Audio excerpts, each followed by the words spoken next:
now. Sorry for a bit of delay at the start of this stream. It's been quite some time since I've done one of these, so I need to double check to make sure that. Sorry for oh, there you go. Delay at the start of this stream. One moment as I.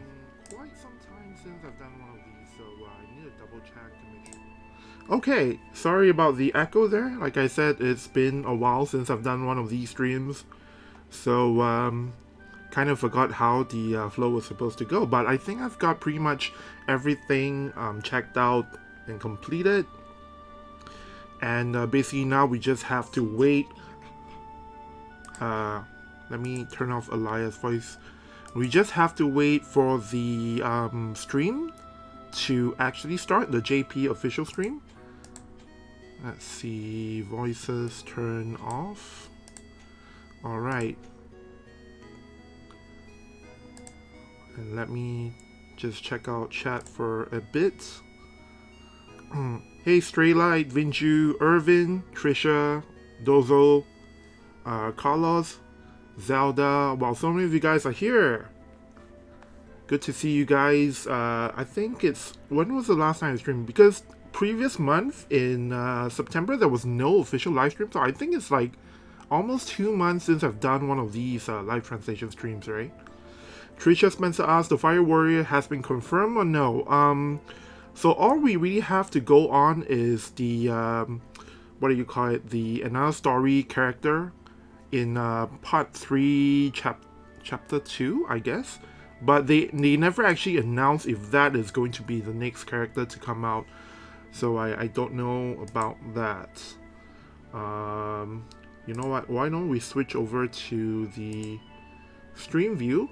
So we're about 10 minutes out from the official stream. I believe in like a minute, they're going to be playing some music. And then because I haven't actually told people about the stream on Discord, I'm gonna go and take a moment to do this right now. I am on Do Not Disturb on Discord, but hopefully there won't be any like weird notification sounds or anything if people ping me and stuff. But I think it should be fine.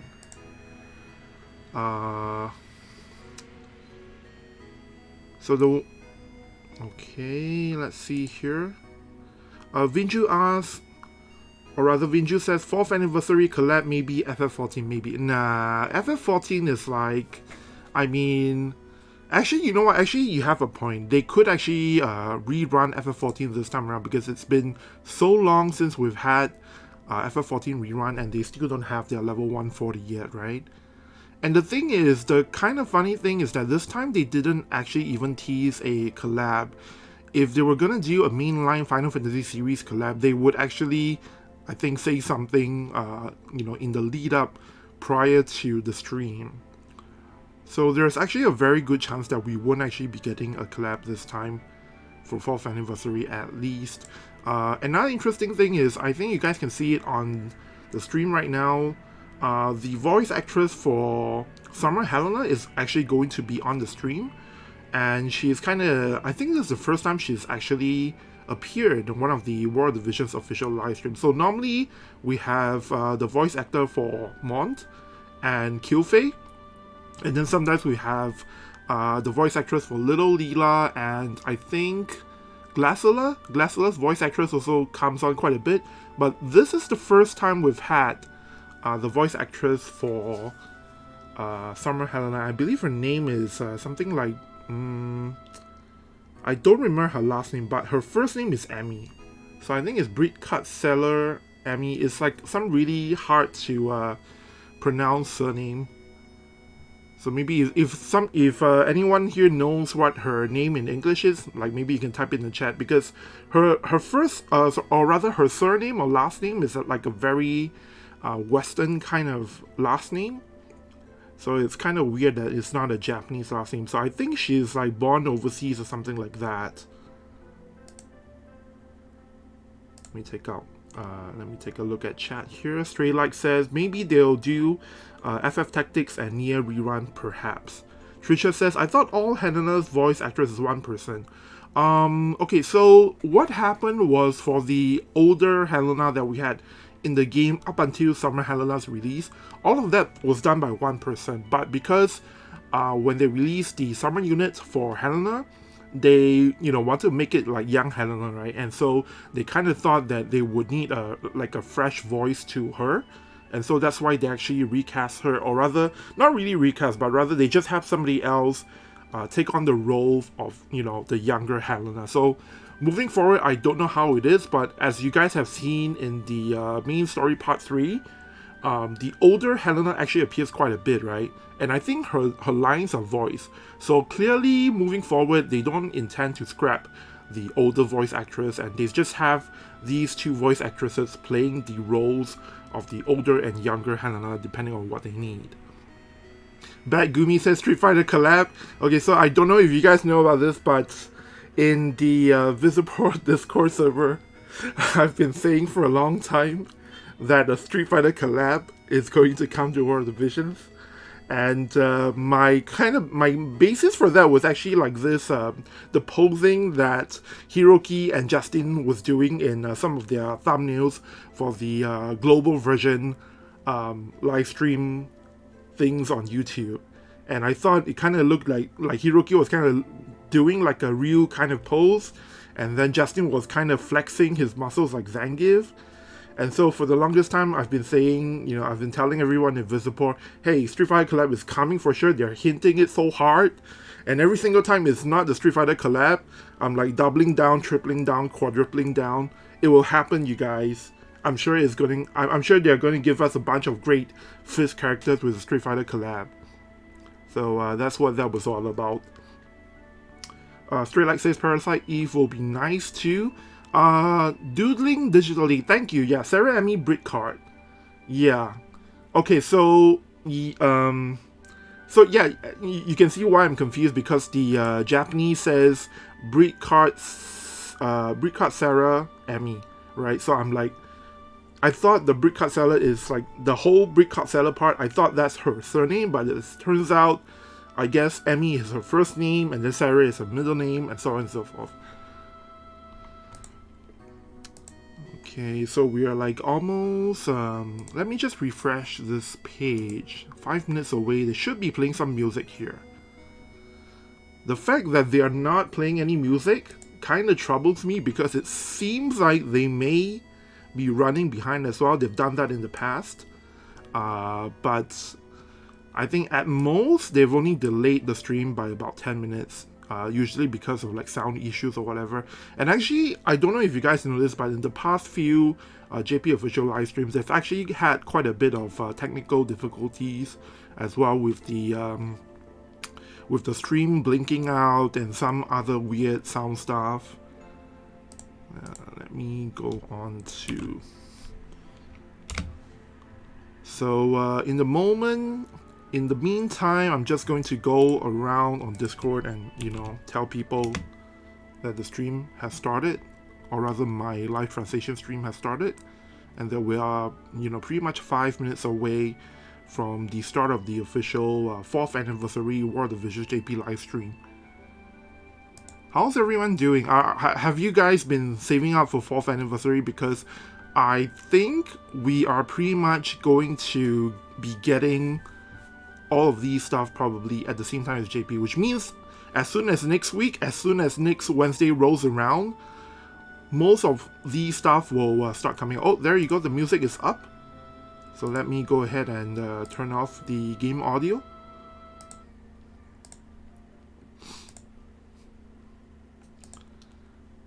Is it a little bit soft, the music? So I, before I went live, I actually used like an old stream archive to try and do some audio adjustments. So I think it should be a good balance for when they're actually live. Like when they're talking, you will be able to hear a little bit of them speaking, and you should be able to hear my voice loud and clear. And I've kind of balanced it that way, so I don't want to like, tune the audio any further unless there's like, some really weird thing going on. Okay, let me just go around onto a few more Discord servers, let people know that I've started. So by the way, originally I wanted to load up the Reddit thread where I asked, for people's comments and, predictions on what they think 4th anniversary will bring us, but unfortunately, there's a problem with my browser, or rather I have too many windows on my desktop, and it's kind of hard to adjust things without screwing up. And also I have basically the to get this window the right size, I had to zoom in quite a bit on Chrome, so the text ends up really looking very weird and incredibly huge, and it's really difficult to read.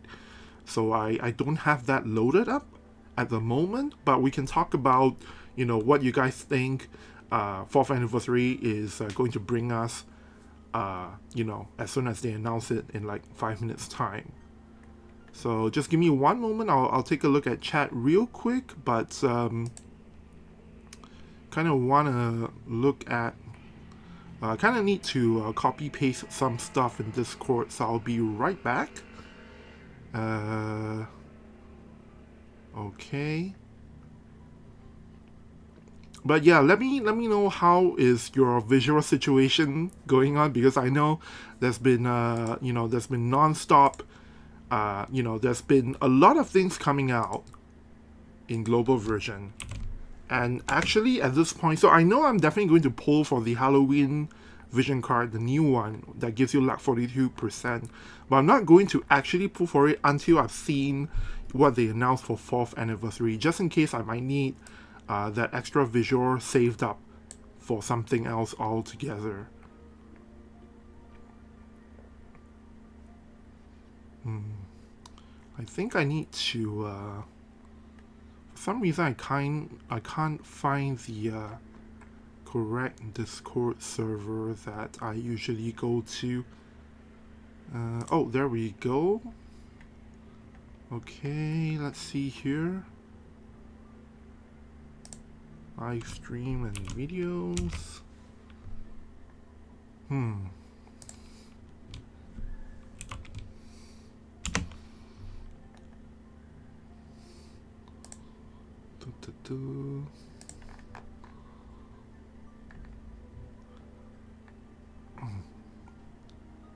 Alright, I'm ready to come back to chat now. Douglas says FF9 Zidane equals wind, VV equals fire with dark, dagger, water with holy, boss event V-Trix. Yeah, that would be, I think, the ideal situation for FF9 as well. Irvin says he's sitting on 13,000 Viz right now. Have been holding from pulling Squall and Halloween VC, even not pulling Lucio, although he plays Earth. Yeah, I totally feel you, man. Everyone is pretty low on Viz due to the insane Road to Worldwide Crush. I mean, in terms of, them speeding up the timeline. So yeah, a lot of things I wanted to pull for, I also kind of held back. Simply because I want to make sure that I have enough Viz for, all the meta stuff that, people will need to be able to, carry out all the optimum strategies and stuff. But you know what? Actually, for a lot of people, if you're not going to be... I think it's actually quite viable if you want to, stick to certain elements and just... even though there's been a bit of a crush, a bit of an onslaught of releases, I think a lot of things you can just skip, and I'm sure 4th anniversary they're gonna give us. Oh, there we go, we started. And that was the voice actor of King Mont doing the announcement for the start of stream. This is Misoshiru Ishikawa Rie, and she will be the MC for today.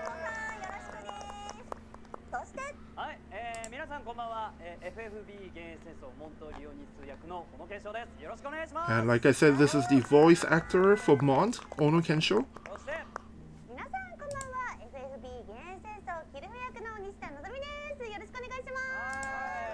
So that's the voice actress for Kyufei. I kind of missed her name.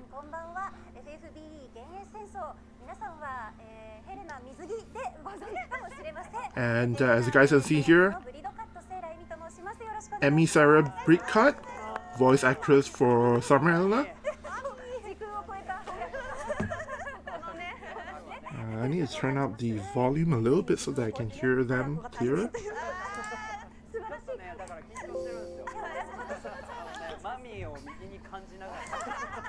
So it's her. Oh.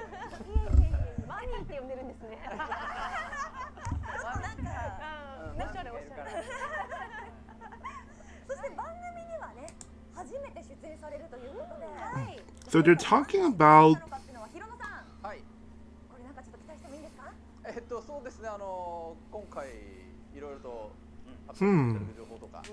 So there's a reason why Emmy Sarah Brickcut is on the stream today. Because it's the first. They just said that it was the first time she's appearing, and the voice actress for Kyufei was asking, "Is there a reason why she's here today?" And Hirono pretty much confirmed, "Yeah, you can expect something later on." And of course, this is Asalto-san, the Goodwill Ambassador, the official Goodwill Ambassador for War of the Visions JP. Of course, as usual, we have Fujita-san, the game director for War of the Visions.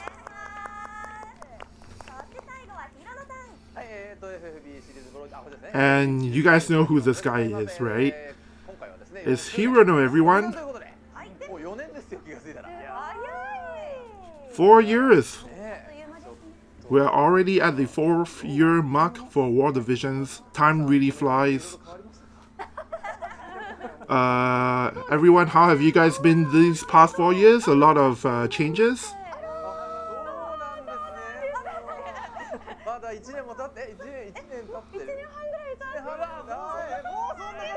For Kyufei, I think it's like they were saying like it's been 1.5 years since she last appeared on the live stream, apparently.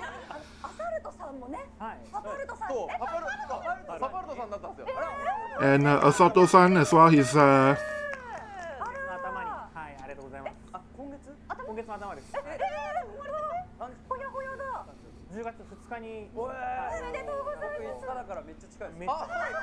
Wait a minute. I think you're talking about Asalto's family giving birth, Asalto's wife giving birth, and I think his newborn is like 1.5 months old or something like that. So it's been 1.5 years since the voice actress for Kyufei gave birth, actually, to her, I don't know, son or daughter, but that's what they've been talking about. There was a point in time in the past where she couldn't make it to stream because she just gave birth. So, Misochiru-san just said that because this is the 4th anniversary stream, you may notice that the setup is a little bit more luxurious and gorgeous than previous streams. The setup is, I guess they have more of a budget. And then right in front of Emmy, they have a bunch of roses, kind of in theme with Helena. And that's why she also has, she's wearing a black rose, what do you call that, accessory on her hair. So I guess later today, we probably can expect something to do with the younger version of Helena, right? And then now they're talking about how Kensho Ono kind of has this king-like aura.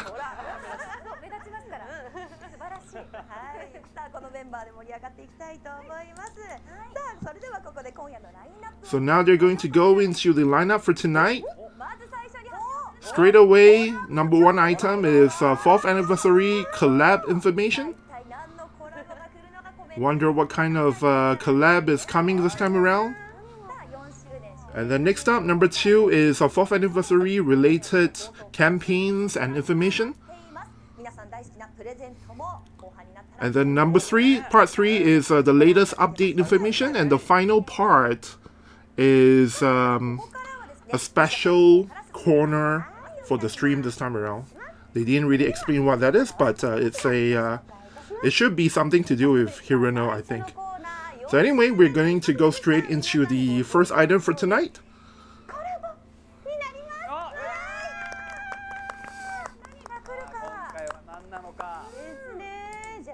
Collabo information. And we're gonna start things off with a PV, a trailer. Oh boy. Oh man. It's just what everyone's been expecting. She's here. It's here, you guys. Happy 4th anniversary. This is what everyone's been waiting for, right? Oh boy.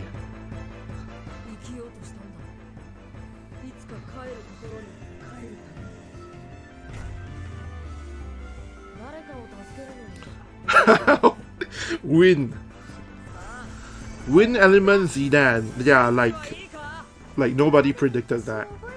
And of course, you gotta have Garnet. You gotta have Garnet with an FF9 collab. And she's Earth? Some kind of maze kind of character. And Vivi is here as well. Is he gonna be fire?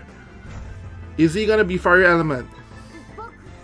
Oh, he's dark. Okay, that makes more sense. I mean, he's a dark mage after all. Event quest. So Kujia will be the collab event boss, which I guess means that if they do a rerun, he's probably gonna be the extra character, right? Collab vision card.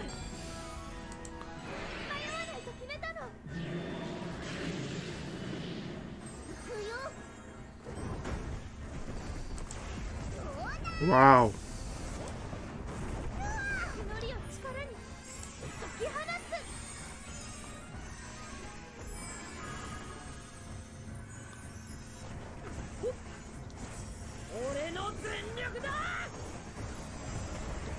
Oh man, those limit burst animations are pretty hype.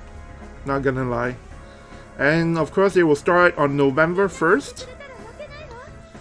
Dagger is the free unit.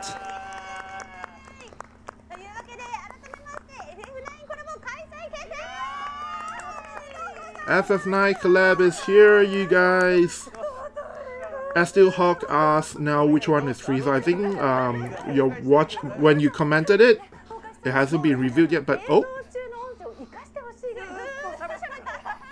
so Emmy Sarah Brickcard was talking, like she was saying a lot of things as she's watching the video because she's a big fan of FF9.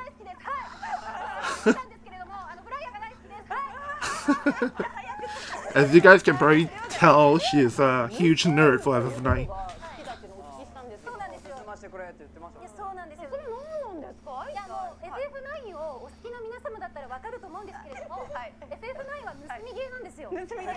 Eh?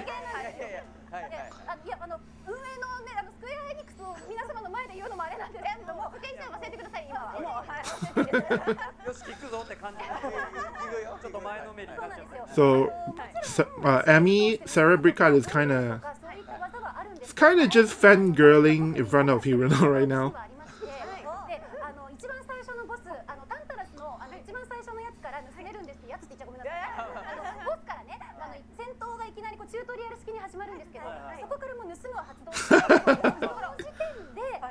So,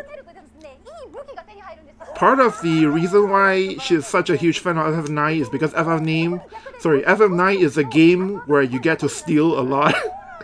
So, like, from the first boss to, I don't know what else she mentioned earlier, you can use the steal command to, like, get your hands on, like, weapons and stuff like that. And apparently, Emmy is, like, she's like a super fangirl for FF9 to the point that she knows, like, the stats of, like, all the weapons very well and stuff.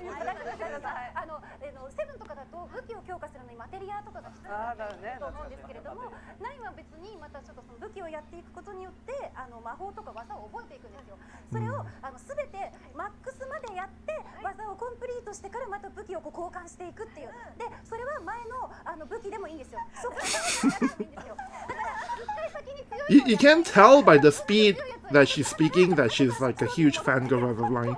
But basically, so the thing is, I didn't actually play FF9 all the way to completion, and it's been so long, so I don't actually remember the details of mechanics, but she just explained how, you know, with FF7 you have the material system, right? But with FF9, it's completely different. It's all about, you know, completing, collecting the skills, and then you can exchange for weapons and all the stuff. And that's one of the reasons why she loves FF9 so much. So I guess that's why she's here, because she's a huge FF9 fangirl.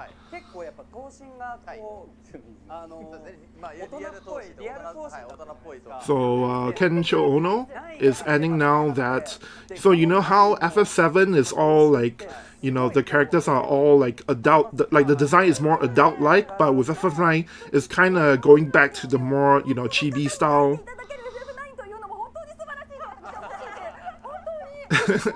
And Emmy is stressing that, yeah, that's one of the appeal points of FF9 as well. Kensho Ono and the rest are encouraging her to feel free to share with us more of your love of FF9, but Emmy is going to hold back a little bit, because after all, today is about the stream, it's about the information they're about to share, so just gonna dial it back a little bit for now. So we're going to go straight into the information. Before we get into the details of our characters, there's going to be a Twitter campaign for people on Twitter, for the Japanese players watching the stream. So basically they are trying to get, you know, people to talk about the FF9 collab on Twitter, and then anyone in JP on Twitter, if they you know, tweet out something with this hashtag, they have a chance to get chosen, or rather, if it reaches, if this hashtag gets in on the, you know, Twitter trends, we will get 1,000 free vis for everyone in the game, and then 9 people amongst all the people who tweeted will get 4,000, will be chosen to receive a 4,000 yen Amazon gift card. So I don't know if, obviously I think this is not open to people living outside of Japan, but if you want to go ahead and tweet something out, you can, you know, give it a try, and at the very least it will add to the total count. It will, it may possibly aid in the hashtag making it into Twitter trends, and then maybe we can get the visual in JP side. But unfortunately, obviously this is not for global version, so keep in mind.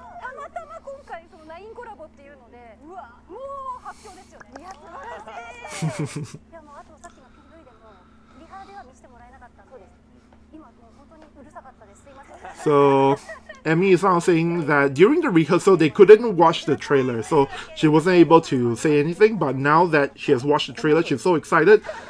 She's been saying so much stuff, and she kind of apologizes for that, for being so noisy. And now they're gonna ask Asalto-san for his thoughts on FF9.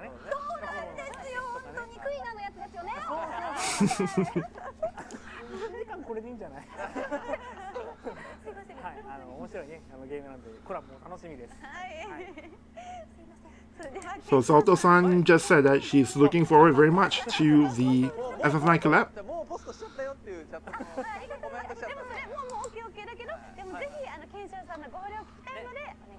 And they're gonna ask Kensho Ono on his for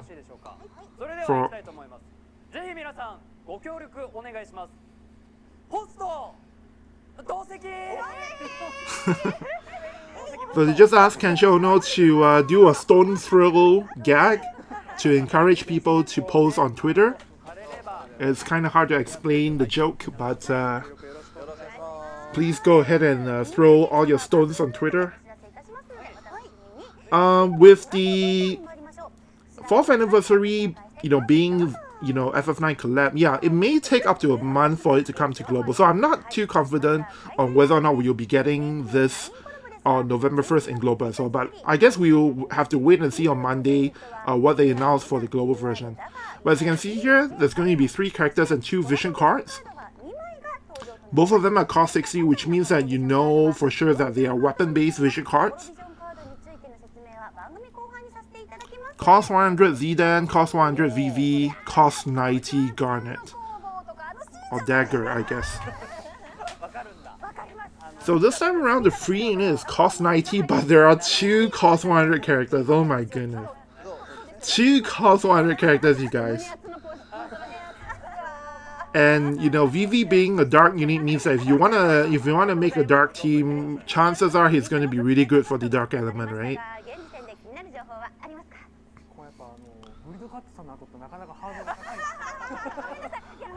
They're asking Asalto-san if there's anything he's particularly looking forward in terms of the FF9 collab. And for him, it's all about the VV. And then for Zidan as well, you know, cost 100 win. That's quite interesting. For Wind Element, the last time it's had a cost 100 unit was Riso a while back. So that's why he's particularly concerned about how this cost 100 unit for Wind is going to be like. And as usual, the collab is going to be split into 2 parts. The first part is going to come out on November 1st with the free unit Dagger and Zidan, as well as this vision card. Under the green and red light, I'm not too sure what this is supposed to be a reference. What this is a reference to. Yuno-san is saying that FF9 is quite famous as a title that's popular with ladies as well.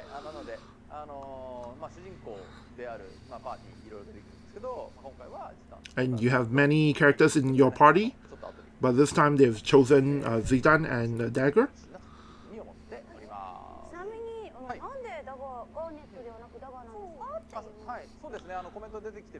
So obviously,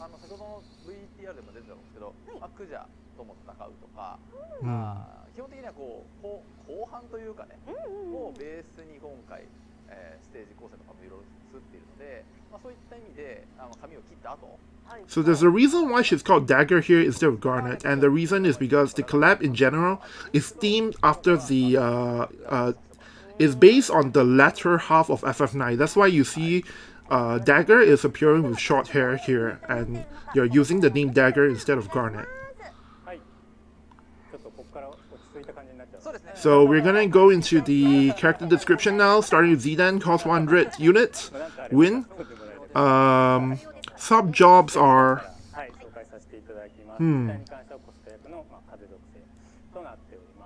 I think sub jobs are Dragoon and Operative. Or it's Dragon Knight or something like that.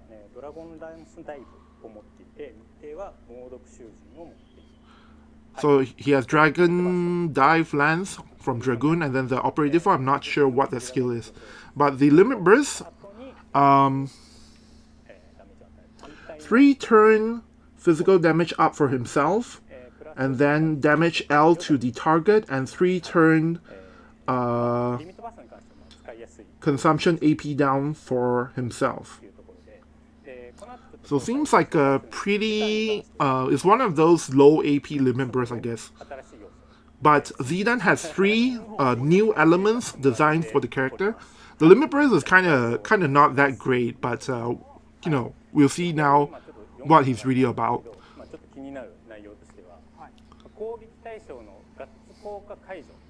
So he has courage removal. Oh, sorry, he doesn't have courage removal. He has the ability to seal off courage removal.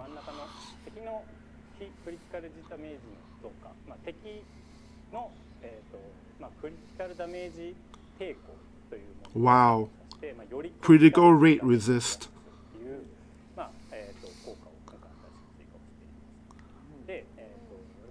So that's the second thing. And the third thing, well, we're going to go one by one, because now he's going to go into the one by one descriptions. So first of all, the EX ability over here.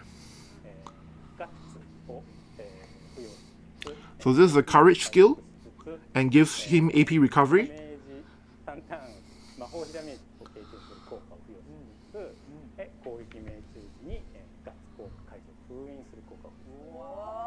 Wow. So there's 4 things here. There's courage, there's AP recovery, and damage reduction from enemies' magic attacks. And the fourth thing is the ability to seal off the enemy's courage removal effect. So if you're able to land an attack after this buff, you can turn off courage removal on the enemy. And that makes Zidane easier to survive in the fight. So over here, we're talking about this skill now. Very simple single target skill that lowers the target's single target resistance for 3 turns before applying damage M. And then this one is kind of long, AoE skill. It's the King Bradley calculated Ren kind of AoE. And gives him a follow-up attack.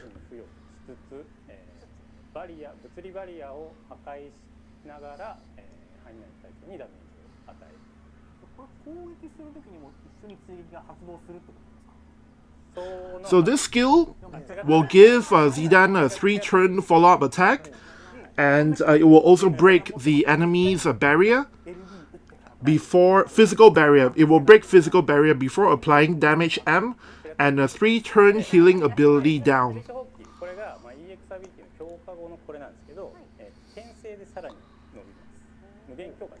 And it has additional effects for level 140.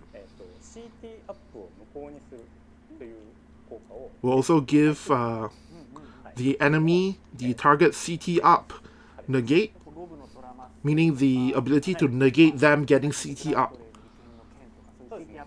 So versus King Bradley, you won't, if after you land this on King Bradley will not get CT up when using Calculator Ren for I think 3 turns or something. So that's one of the new things. That's the third thing that's new with Zidane.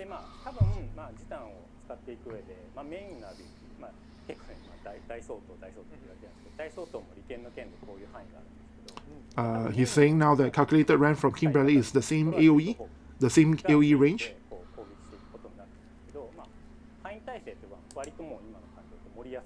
But the reason why they feel that it's okay to give him this kind of skill is because it's easy to stack area of AoE resistance these days. So it's not as powerful as you think.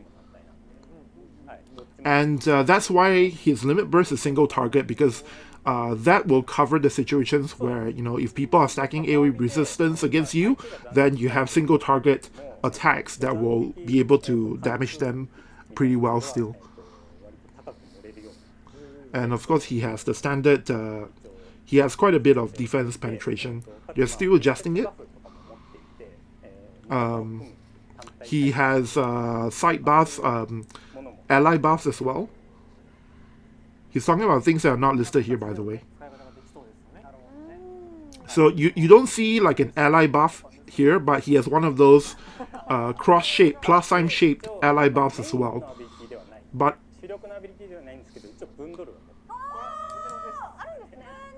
he has Bundoru, which I don't really know what that is, but I think it's an FF9 thing. I think Bundoru is Mug in the FF. I'm not too sure about that because I don't. It's been a really long time since I've read the Japanese name for Mug and Steel, but he has some form of steel, I think. Next up, we're going to go into Dagger. Cost 90 Earth Element. Sub jobs are Sword Sorcerer and Kotodama Wielder. For Limit Burst, it is a AoE attack that... Oh, sorry, it's not an AoE attack. It's an AoE heal. So it will dispel all the debuffs on, you know, your allies in this range before giving them HP recovery L and 3-turn all attack type resistances up. So that means your slash, your strike, your missile, magic, and what's the fifth one? Pierce. All those attack types will, you know, everyone in this range will get increased resistances. So it's kind of like Resonate, Assaulto-san is pointing out now. まあよく最近治癒力ダウンの攻撃が多いと思うんですけど、治癒力ダウンされてても、先にそれを解除して回復してあげる。So the great thing about this skill is that you can remove healing ability down with the spell effect here before doing the HP recovery. So that is one thing that makes her limit burst really strong. So she's not really a healer. She's more of a although she can heal, she's more of a magic attacker type.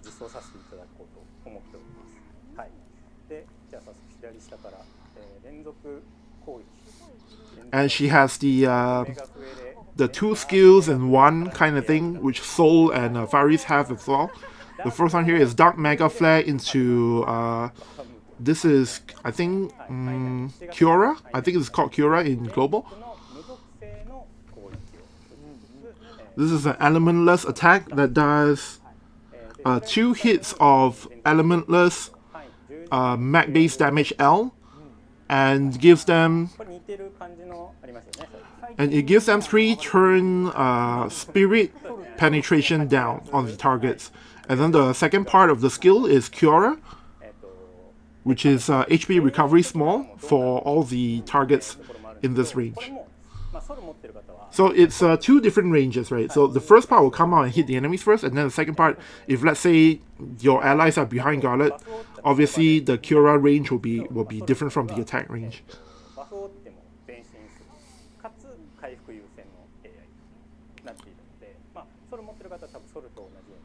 So her AI is going to be quite similar to Soul.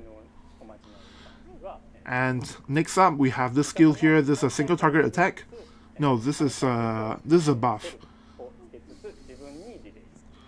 Gives one ally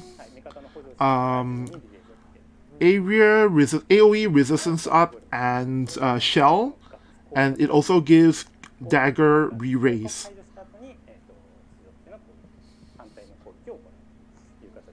And when she...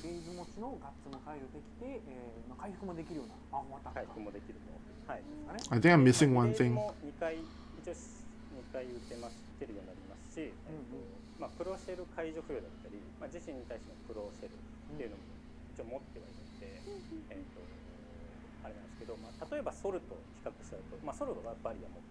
No, I think that's it. So these rings.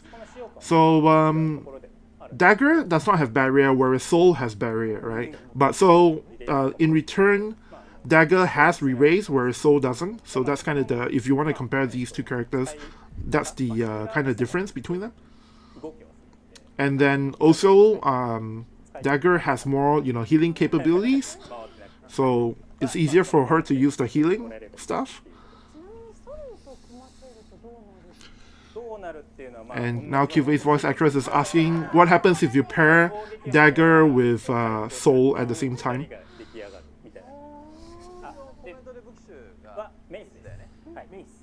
And she's a mace character, by the way. I think we missed one skill, so I'll go back to it later on at the end of the stream. So of course, Dagger is a free unit. We get it with a free 10 pull. I think earlier they mentioned something about courage removal with Dagger, but I was focusing on what they were talking about, so I didn't actually read that part. So we'll go back to that closer to the end of the stream. And then of course, in part 2 we have VV and also VV's vision card. This is Aerial Attack and Defense is the name of this vision card. Starting from November 7 all the way to December 15. So I wonder if this means that there's going to be another collab at the end of December. So December 15, that's when the Christmas unit, the winter unit, will drop. And then I believe...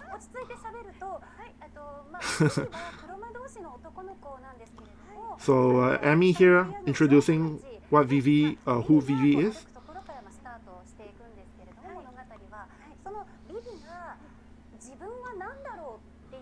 So Vivi is a black mage under I forgot whose command or something like that, and then at some point he starts to wondering what he is or who he is, and he starts to see a lot of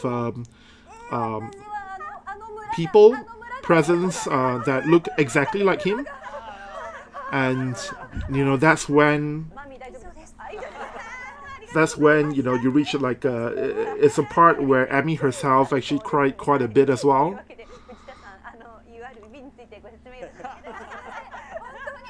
So I don't actually know what happens at the end of FF9, but I did play to the part where Vivi encounters like an entire army of black mages and starts to figure out that what he actually is, right? But anyway, we're going to the skill descriptions for Vivi. Cost 100 mage character, I guess. So the main job is some kind of black mage. It's a special kind of black mage. And then the this is Tsuye is a rod. He's a rod user.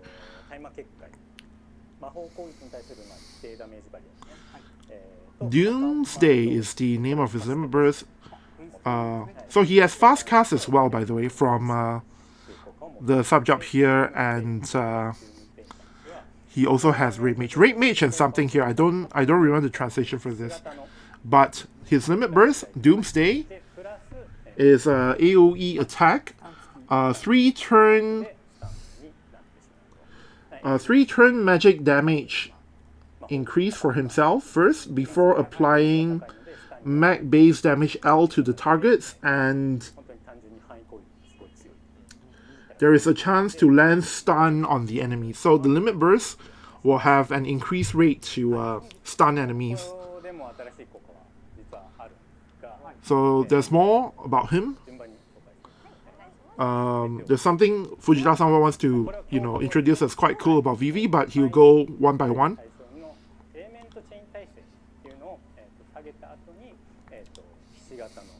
So is this skill Meteor 2? This is an AoE attack that will lower the enemy's elemental chain resistance first before doing mag base damage L, and it will also give Vivi CT up small. And then next up, Flare. This is a single target attack that will remove the target's re-raise first before doing elementless magic base damage XL. And then finally for this AoE buff move, it's wow. So this buff here will give Vivi the ability to seal off re-raise removal. So whereas Zidane has courage removal sealing, courage removal negate, Vivi has re-raise removal negate. And the cool thing is he's going to give the re-raise removal effect to allies as well.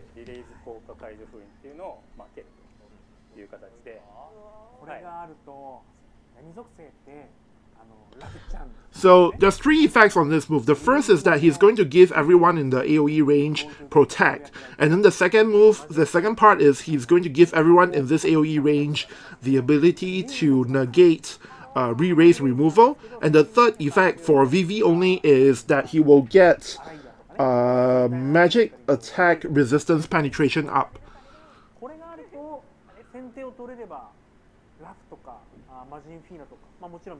So this is going to be a really crazy move, and as you might expect from a cost 100 dark attacker, this is really crazy. It will help in protecting Dark Fina and Roth as well. And of course he has elemental chain resistance down, so that helps Roth and Dark Fina as well. So the synergy between Vivi, Dark Fina and Roth is going to be incredible. If you don't have Sephiroth, if you're a newer player who doesn't have Sephiroth, and you wanna field a dark team, then probably the new dark team is going to be Vivi, Ralph, and Dark Fina, a full dark magic team.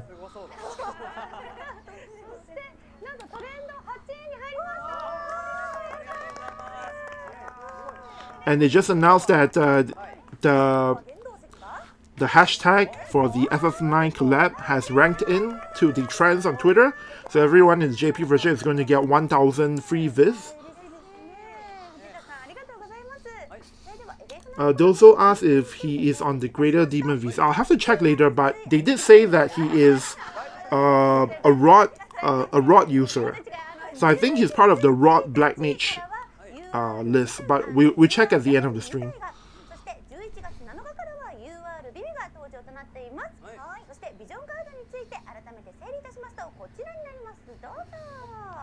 So the vision cards now.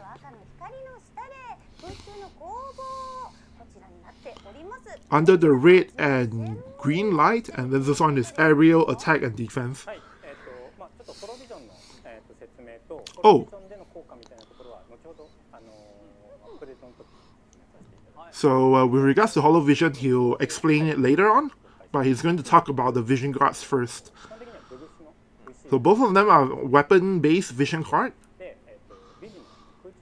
For VV's one, it's still being adjusted, so he's probably not going to say anything.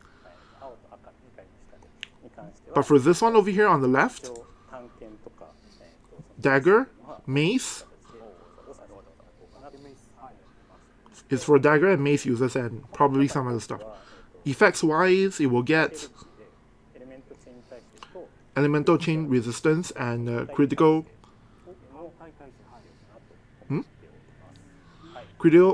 elemental chain resistance, critical hit rate up, and single target resistance are the party effects, party abilities.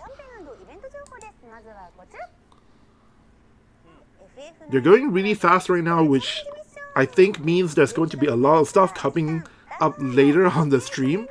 But so far, I have missed one of the skills for Garnet or Dagger, which I will go back to explain at the end of the stream once they finish covering everything. But basically, other than that, I think... Okay, so now they're talking about the weapons. Obviously, there's going to be ES quests for FF9 characters, and these are the weapons you can get.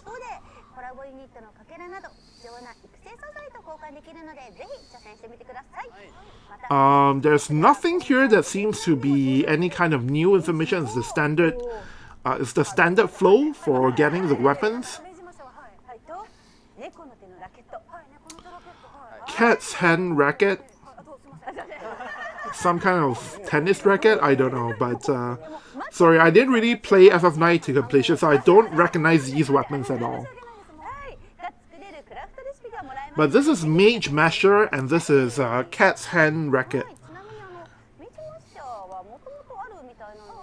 But Q-Face voice actress is saying now that doesn't Mage Masher really exist in World of Visions? And Fujisan is saying, yeah, but this one is a different version. This is an FF9 Mage Masher. So that's why the name says Mage Masher and then in brackets FF9. Hirono says that in Final Fantasy series, this is actually a pretty common thing. You have different designs for weapons of the same name because they appear in different Final Fantasy titles.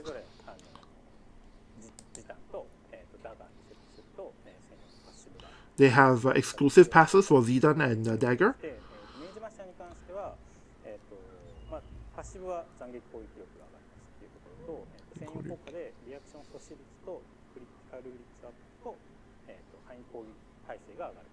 So Mage Basher for Zidane. Oh crap. So the slash attack is the general slash attack up. Wow.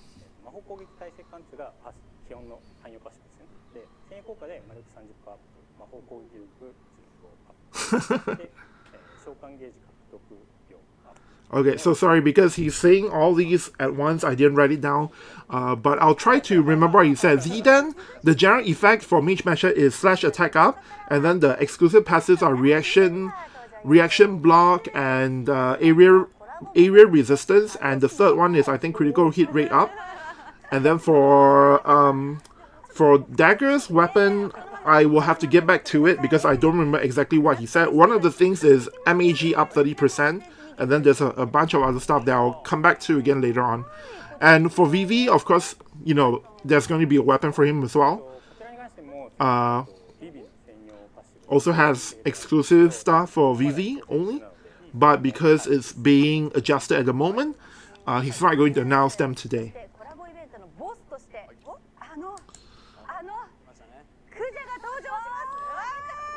And of course, there's going to be Kuja as the collab event boss.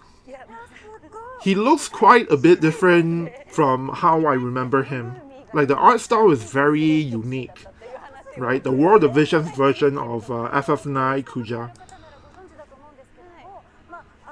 Emmy is doing the explanation for Kuja. During FF9, there's a scene where, you know, the whole party loses very hard to Kuja. And then Kuja is like staring down at them, you know, from high up. And, you know, he has this really cool costume. So not just the character design, but the costume was really cool as well.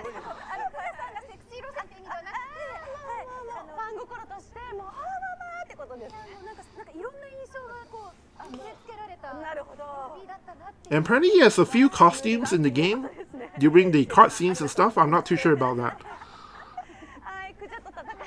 Luciano says Mage Masher should give silence.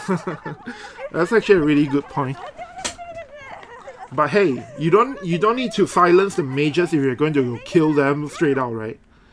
So I think maybe that's the idea behind why it doesn't have silence. As usual, there will be Trials of Reckoning. And so the Trials of Reckoning item is the, what do you call this? It's the FF9 card game thing. I don't know what it's called. It's not Tetra Master, right? Jen Fei says Dissidia Kuja looks better to me. Well, it's a bit of a different taste. And of course, in Trials of Reckoning, yes, we will be able to fight against Kuja, as you might expect. And just like with the FF8 collab, this item, the Trials of Reckoning item, is going to have different effects for all the different characters.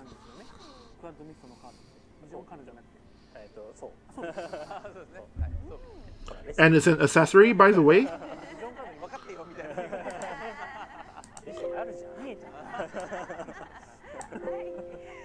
Is it called Tetra Master in FF9 still? Is that... I thought it's... Whoa.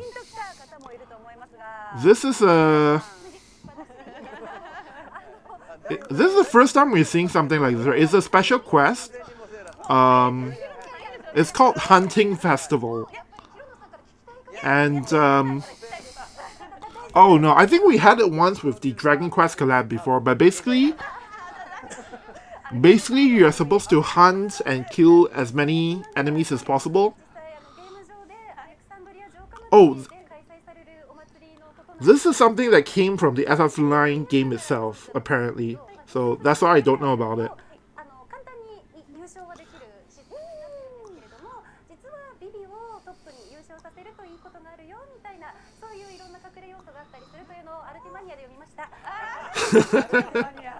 So basically, Emmy just explained what this thing is all about in the original FF9 game, and she basically took everything from the Ultimania guide of FF9. Apparently there's some kind of secret element to it using VV. I'm not too sure about the details, but a version of that is coming to World of Visions.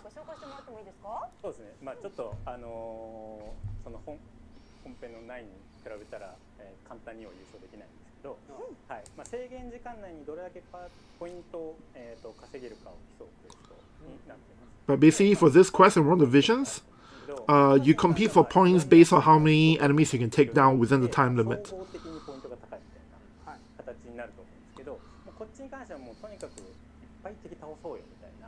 And you know how in Trials of Reckoning and such quests you have, you know, points depending on the conditions. But for this one, the conditions are kind of adjusted so that, you know, the way to get high points, the way to get a high score is by killing as many enemies as you can within the time limit.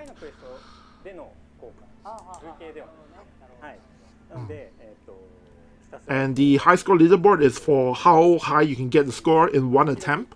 So it's not a cumulative thing. It's not a grind fest, it's more of a challenge. And there are, you know, titles. As you can see over here, this thing here.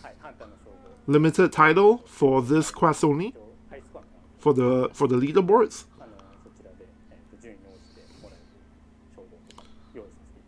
And there's going to be a bunch of other titles as well. This one says Hunter's title. Zero Talent said we had that kind of event once. Oh, really? When do we have it? I don't actually remember. Jesus LBL says Tetra Master is the name in 9. Triple Triad is the name on 8. Oh, okay. So I guess I remember it wrong. Login bonuses, as usual. These login bonuses are the inferior version in JP. Usually in global version, we have slightly improved login bonuses, I think. But I'm seeing here, these are all the typical stuff they give out during a JP collab. So it didn't seem like there's any new information. And as usual, you have Chocobo Expedition for FF9 collab.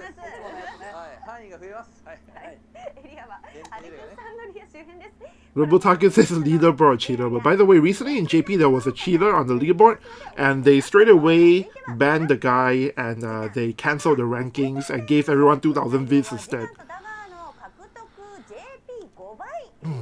So there's going to be some campaigns to help people raise build Zdan and Dagger as well.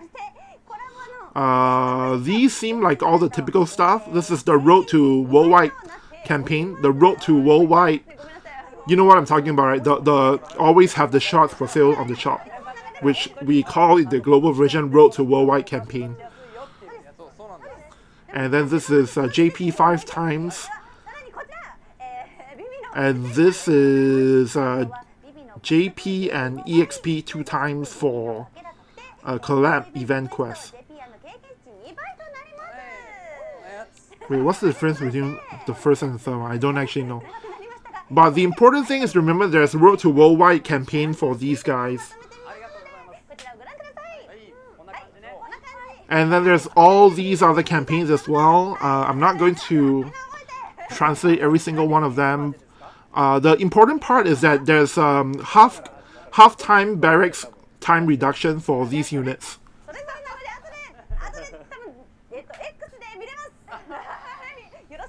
And you can see the you can see all these stuff on Twitter later on. They're trying to move fast. There's barracks halftime reduction, so 6 hours for one shot. So that's the key takeaway from this slide that Hirono wants to point out. But you can see they're trying to move really fast because I think they know that there's so much stuff that they don't want to overrun the amount of time allocated for the stream. So for the people who want to see all this stuff, it will be on Twitter later on for the official World of Visions JP account.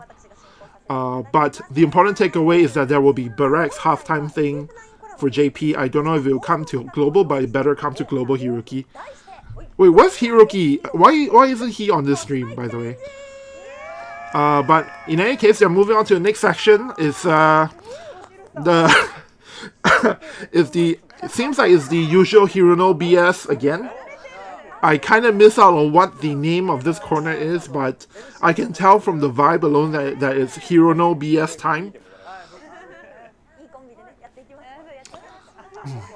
Really good at introducing the start of each corner. Oshibai challenge. Okay, so you know how FF9, at the beginning of FF9, there is a certain scene where they are doing like sword play and stuff, acting scene, where they when they act out a sword slashing, a sword play basically. And this is what this section is going to be, the Oshibai event. Oshibai means acting. So this is going to be an acting corner, a challenge for them to act out something. So they're doing this corner because it's FF9, and because FF9, right at the beginning, there's a huge acting scene. And I wonder who will be the ones who will participate in this challenge. I wonder who.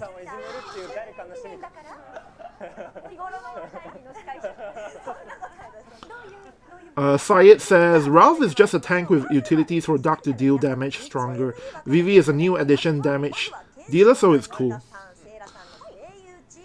So there's going to be the voice actor team and the development team, which for some reason has Assaulto-san in it.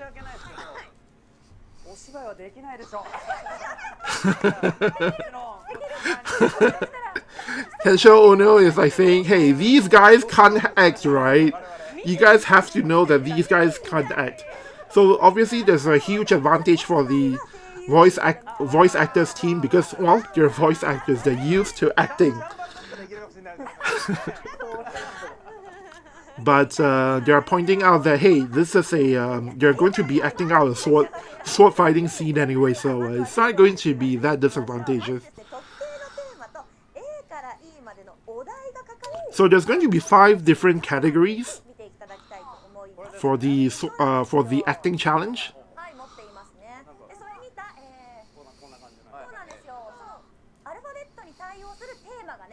There's a different theme tied to each letter of the alphabet.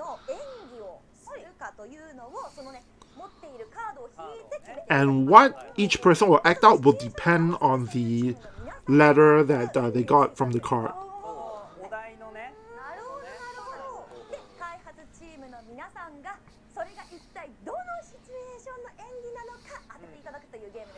Okay, so basically the voice actors team will act out stuff based on the themes given to them by the alphabet, and then the developers team will basically try to guess what kind of situation it's supposed to be. So it's kind of a little bit different than what I imagined. I thought it's going to be having both sides doing acting, but it seems like it's just the voice actors team that is doing acting. Or maybe, well, we'll find out in a bit.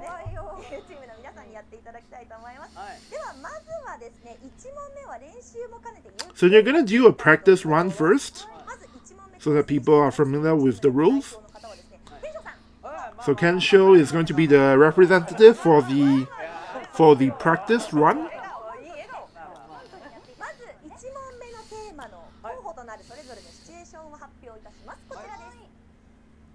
Whoa! Wow!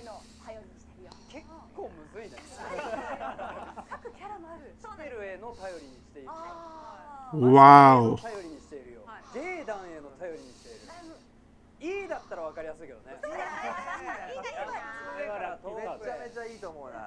So basically A to E here is variations of, saying I'm counting on you to different people. A is to a subordinate, B is to Stern, C is to Mastery, D is to Jaden, and E is to somebody.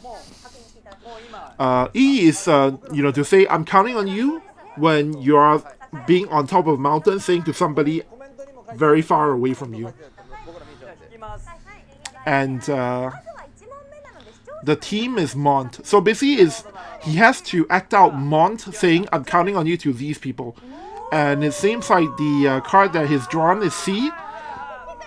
So Kensho now has to act out Mont saying I'm counting on you to Mastery.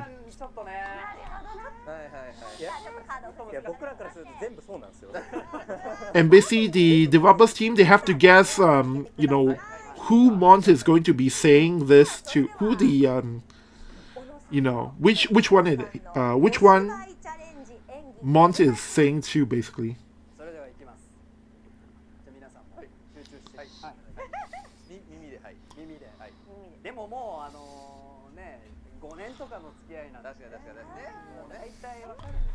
It's kind of, I guess it's kind of not very interesting for us because we already know what the situation is. And that is all the developers team has to go on.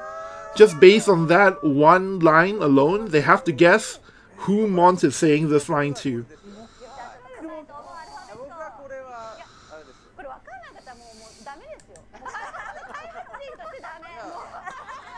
Jen Fei says, even at our current 10 shots a day, it still takes months to build a community to 140. I hope we can get that boost someday and that long-awaited MR Blossom materials. So the thing with level 140 is that it may seem like you take months to build a unit, but that's because you're not willing to use visual to acquire shards. Because I can tell you, in JP, my soul is like maximum reincarnated on the same month that Soul came out. And part of that is because I used the banners that give you a lot of soul mind spears, but the idea is basically they want people to use the visual to get shards. So that's how you're supposed to fast build a unit. But of course, if you don't want to use visual, if you want to use visual only to pull, then yeah, of course you can take your time with it. There's always an option. But for people who want to use the unit now, then you're actually supposed to use visual to just get the shards faster. But in any case, everyone on developers team here guessed the correct answer. I guess Hiro just remarked that I guess it's because they've been working with Kensho Ono for so long that they can easily tell. And Kensho Ono says that he's incredibly happy that everyone on the developers team side got it correct. That they were able to tell that Mont is saying this to Mashiri.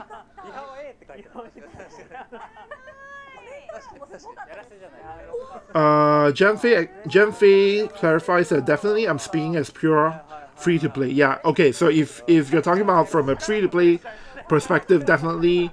But I think the idea is, for free-to-play players, right, if you want to focus on certain units and certain elements, and you want to speed up the process, you should actually be using visual to acquire shards for certain key units. Not every unit you have to do that, but let's say if you're playing fire, if you made fire for your free-to-play account, then you should definitely use some visual to get the shards for soul as soon as possible, because you want to actually start using soul as soon as possible before they release some other thing that will flat out counter soul. So I think that's the idea. Of course, you can, if you want to, you can slowly build a unit over months. And even as a spending player, I've done that for a lot of units. For Rugia, I have a summer, a summer Lilith that I slow build over the course of 6 months, only to start using her now. But let's say if it's a key unit for your element, you should actually try and build them. You should actually try and spend some visual to just, so that you can start using a unit much sooner. Anyway, now for Kyufei, obviously the theme is going to be Kyufei and A to E.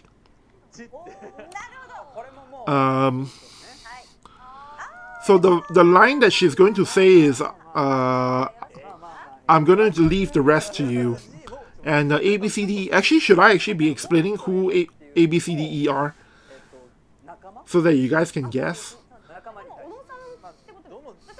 Oh, actually, it doesn't matter, right? Because I can explain it, and if you don't look at the ladder, then you'll be able to kind of play along. So anyway, A is Kyufei saying, I'll leave the rest to you, to Mont. B is Kyufei saying it to Odua. C is to Chel, C-H-E-L. D is to Muraga, and E is to somebody from the top of... Kyufei being on top of a mountain, saying it to someone really far away. Genfei says yes, not for every unit, especially limited units. Yeah, that's the spirit.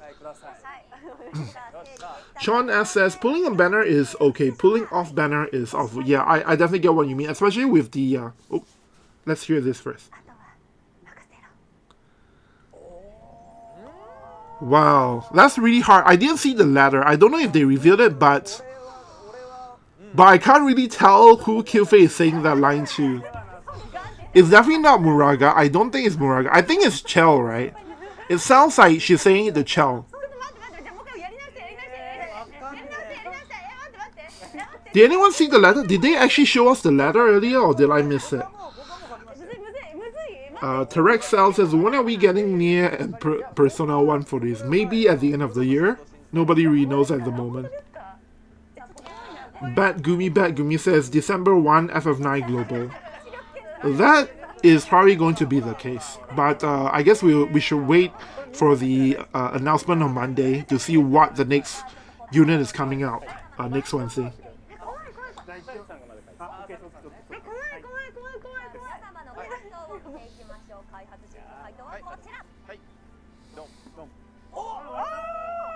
So,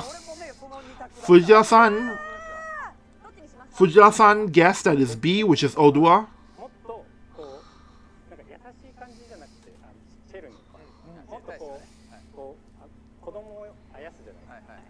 And Fujita-san says that he guessed B to Odua because if Kyufei was saying this to Chel, she would actually have a voice that seems more accommodating to a child. So that's why he gets B to Odua, whereas everyone else is guessing C, which is to child. ということで、はい、答えをお願いします。正解は C。 And as you might expect, yep, she is saying that line towards Chell. そうなんですよ。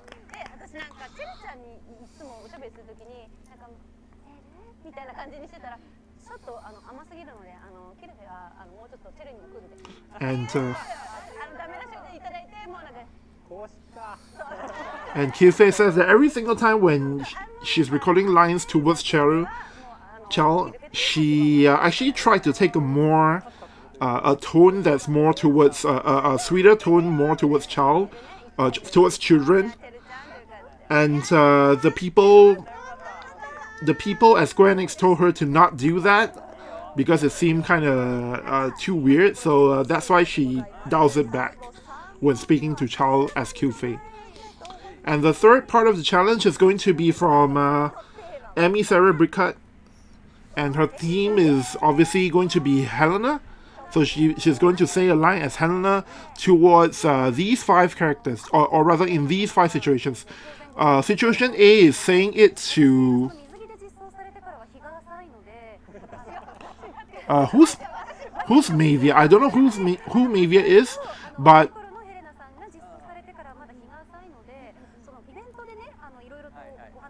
So Emmy is saying now that there's actually probably not a lot that, or rather players are probably not that familiar with her voice because she's only been, she's only recorded lines for Helena in that one event quest for Summer Helena, but it could be kind of difficult. But basically Helena is going to say thank you to people in these 5 situations. The first one is to Mavia, I don't know who that is. B is towards a subordinate. C is towards Elde, Papa Leonis. D is towards the enemy in a very cold-blooded kind of tone. And E is from atop a mountain towards somebody far away. So the line is thank you very much. And the 5 situations are to Malvia, to a subordinate, C is towards Papa Leonis, D is towards an enemy in a cold-blooded tone, and E is from a mountain to someone far away. See if you can guess it.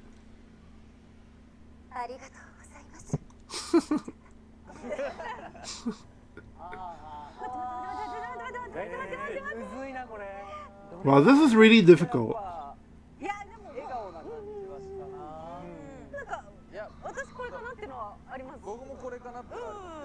I feel like it's probably saying Helena is probably saying thank you to Papa Leonis Ode. Whose Mavia was that? Oh, is that the mother? Oh yeah, that could be the answer as well. It's really hard to tell. Yeah, you're right, Jenfei. A could actually be the answer as well. And the developers team answer is CBC. What's B? I forgot who B is. Oh, Kuri's mother. Right, that's Mavia.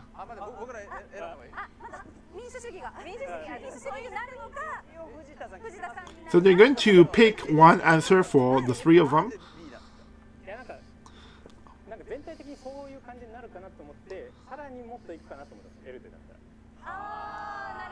So Vita-san says that he doesn't think it's towards Elde because if it was towards Elde, it would be even further than that. It wouldn't be that kind of tone, it will go even further. But they're going to guess, as a group, they're going to guess C towards Elde. And that is indeed the situation that she was given, saying thank you to Elde. And Hirona is kind of surprised that everyone draw the lot everyone ended up getting C for the situation, just by chance. So Emmy is explaining now that during the event quest, there's a lot of parts where she had to record lines addressing Melvia.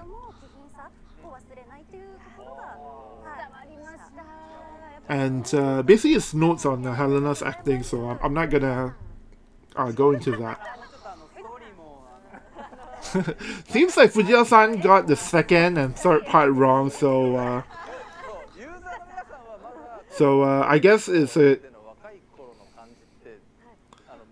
good idea he's in charge of game design, not story.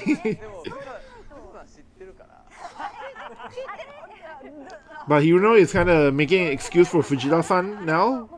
It's because he knows the story and stuff in advance, so that's why, he has a kind of a different interpretation from everyone else.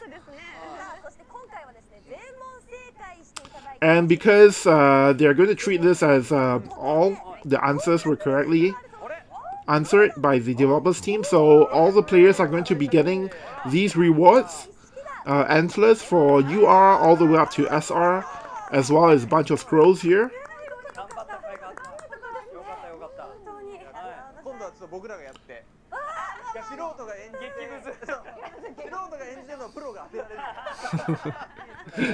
And San is saying now, you know what, next time we should do the reverse. We should have the developers team people act out lines for the pro voice actors to guess. That's kind of a bit of a nightmare situation there.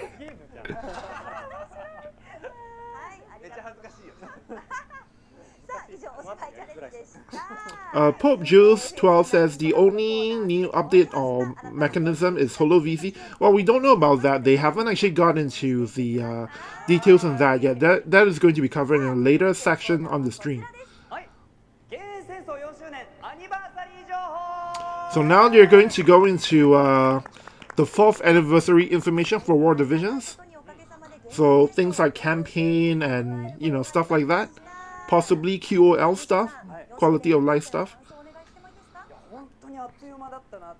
Kenshiro Ono's comments on 4th anniversary. Time really flies. But it's all thanks to all the players who have been supporting the game that we're able to get to the 4th anniversary, so thank you for that.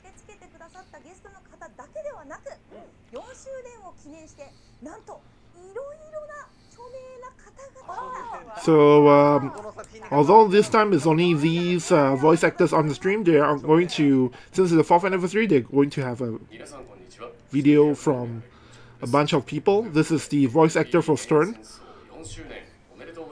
Congratulations on 4th anniversary. And it's all thanks to the players.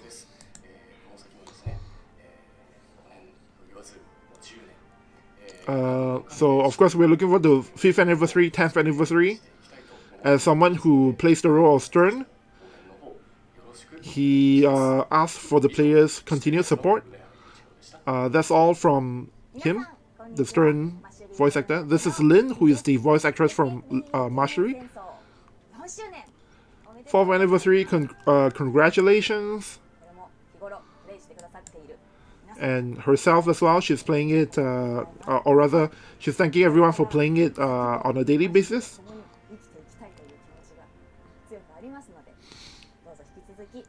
And she's happy to continue walking down this path with Mastery. So thanks to the players.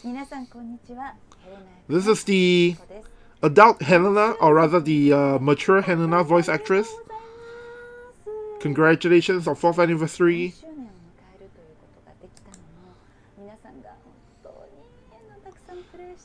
Thank you to everyone who played the game a lot for over the 4 years. As Helena, as the voice actress for Helena, she's really happy about it and very thankful for it. Thanks to everyone. This is...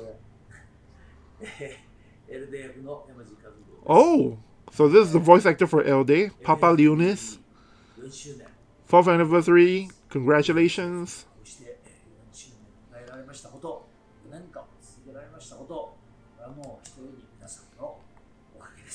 Thanks to everyone that is able to reach 4th anniversary. Thank you for playing the game for a long time. Please continue to enjoy the game and thank you. Glaceless voice actress Iguchi. Congratulations on 4th anniversary.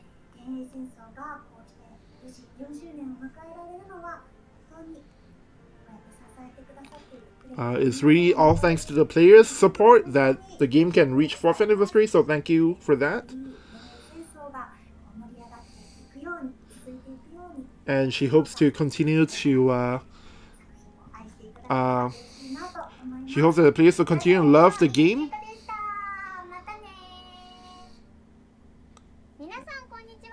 And this is you know who? Little Lila's voice actress.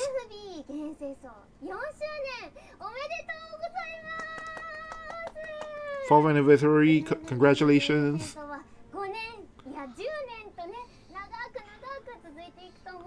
And she hopes that you can carry on to 5th anniversary, 10th anniversary. And please continue to support FFBE World of Visions. And that's all from Little Lina's voice actress. Bye bye. So I think they were probably provided with a script. But the point of that was to basically get everyone's, all the voice actors, to basically give us a bit of a greeting and a bit of a celebratory kind of greeting for 4th anniversary. Lila the Bold. So bold. Alright, so let's head into the stuff for 4th anniversary.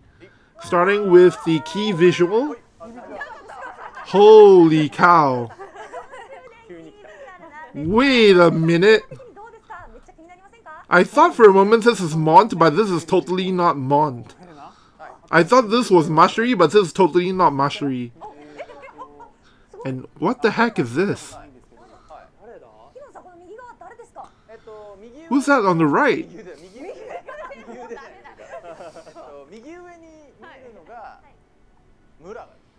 What? Is Muraga? Is young Muraga? This guy here, right? Oh no, this is Muraga. This is Kuri. Oh my god. This is young Kuri, you guys.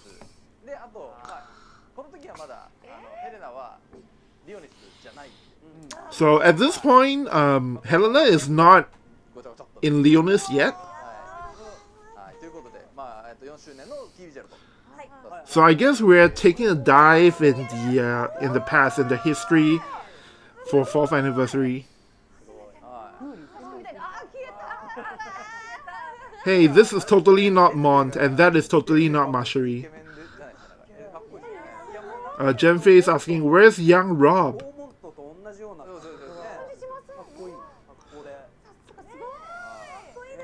SS says, young Helena is amazing. Yeah, she's pretty amazing. And Q-Face voice actress is asking if we can get this key visual somewhere. So this is coming out as a free present to all the players on November 14 as a Holo Vision card. The lions that resist the gods. The lions who fight against the gods.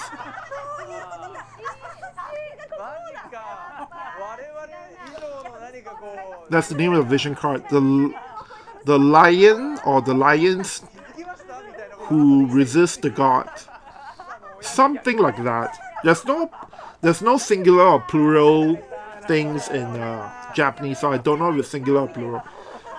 But basically it's about how the Leonis are fighting against the godlike presences in the game. There's going to be a story event. And there is a video for that, so take a look. ヘレナをめとった私エルではベレッド家の魔導士部隊イバラも手に入れることになった。だが戦力を増強したとはいえリオニスが列強に挟まれた小国であることに変わりはない。メイビア殿を通じてウェズエットと同盟を結び、ホルンとはベレッド家の助力で友好関係を強化する。こうして地道に地方を固め望んだフェネスとの戦。我らリオニスを小国と侮ったことで、フェネスは王ガドラを失い一気に弱体化した。それもウェズエットとの同盟、そして指輪の力のおかげだった。フェネスの王ガドラにはまだ世継ぎが生まれていなかった。これでフェネスという国は滅びの道をたどるはずだった。しかし流す皆殺し、誰も生きてない。リオニス、フェネスになる。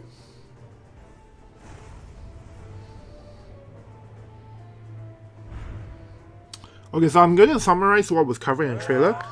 Odin says that she has married Helena, and as a result, Leonis has been able to gain a new mage unit, the Black Roses or whatever it's called. And because of Mavia, they were able to have an alliance with Curie from Wizet as well. So together with Leonis, together with Wizet and the Helena's family, they are fighting against, even though their forces are strengthened, doesn't change the fact that they are in a war with the surrounding, bigger nations.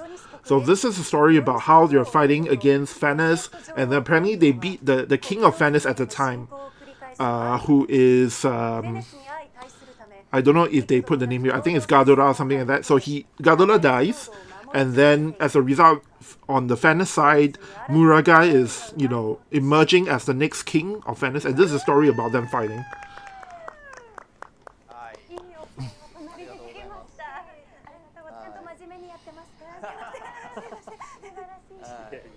こういったあらすじに加えてですね、リードのねシナリオライターの野口、今日は来てるThe story writer for the scenario, Noguchi, is here on the stream, but he has some notes on the scenario.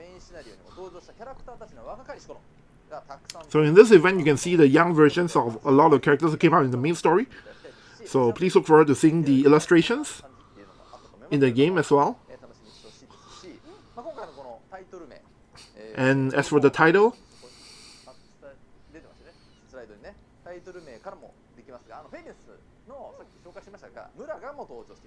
as the title suggests, Muraga is appearing as well as the poison snake.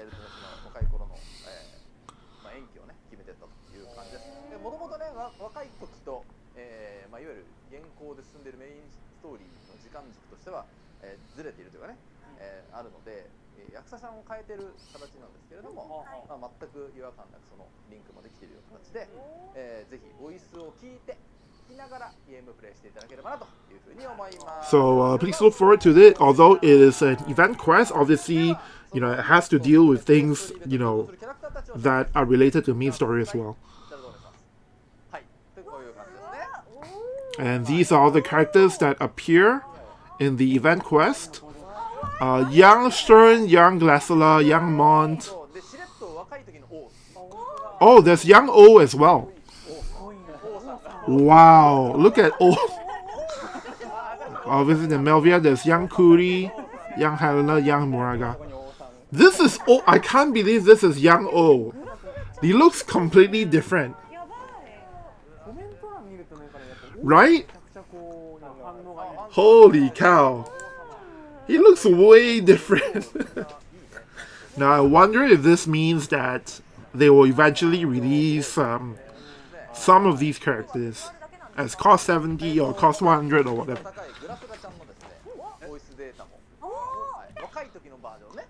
Young Glassela is here as well.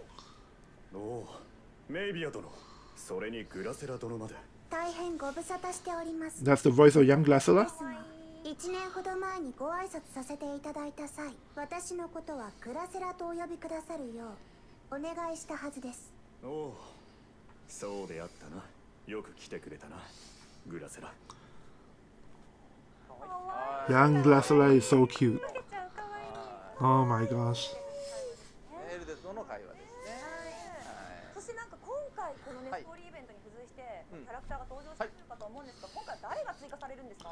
So who's coming from this event quest as a playable unit? 冒頭からあ、そういうことか。そうですね、決して FF9 芸人ではない。 Well, but you know who is here in the stream? So I think people can kind of have some expectations. ねとかやっと言えますね。はいそうですね、やっとお伝えできますね。 So Emi-san can finally tell people why she's here on the stream. じゃあスライドお願いします。すいません、はい。 Of course, she's going to be the playable character from the event quest. Black Rose Helena cost 100 light unit. レナとして Yo, light and dark specialties. We'll be eating good, man. Light and dark specialists be eating good at the 4th anniversary. 一番待望してる人が多い属性なんです。全員かどうかわかんないですね。 Main job is something like Rose Thorn Mage, and then sub jobs are マミーも何体出るのよ。 oh, sub job information. is like- So if you notice, this is like the third cost 100 in the third cost 100 unit in a month. So November 1st that's cost 100, November 7th that's cost 100. I'm sure this unit is coming November 14th. So if you guys thought the Road to Worldwide Rush was not enough to keep you guys entertained, there's gonna be an even more rush of cost 100 units coming your way. Jonathan's Crispin asks, White Rose of Battlefield? No, the name is still Black Rose of the Battlefield, but for some reason they decided to designate her as a light unit. そんなことはない。入りませんのです。すみません。ちなみになんか収録の時大変だったこととかありますか？でもそうですね、先ほどもお伝えさせていただきましたけども、やっぱりあくまでもアキコさんの現状のヘレナがあってこその若かりし頃っていう。 So Emi is explaining now that she was able to get she was able to learn a bunch of traits from the voice actress for the older Helena that she had to keep in mind when doing the recording. And then with things like, the what do you call it? The mindset of being a mother and the mindset of carrying the weight of Leonis were things that she took into consideration when acting out the role for this character. So I guess people can hear it during the story quest, but you'll be able to tell a lot of that from the voice acting. はい、まあ性能のちょっと詳細、And then we're going to go into the キャラみたいな紹介はしない予定で、まあとりあえず今回はちょっと属性と。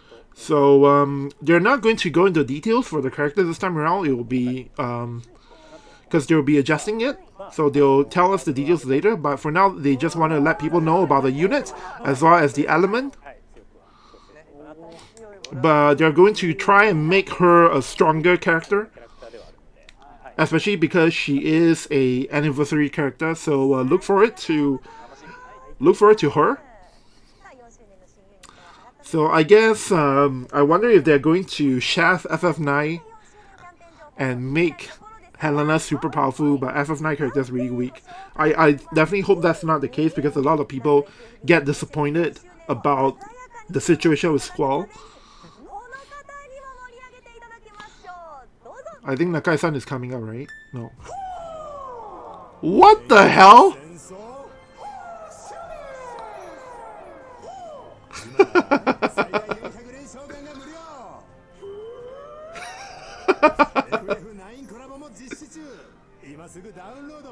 Why is Heart gay here?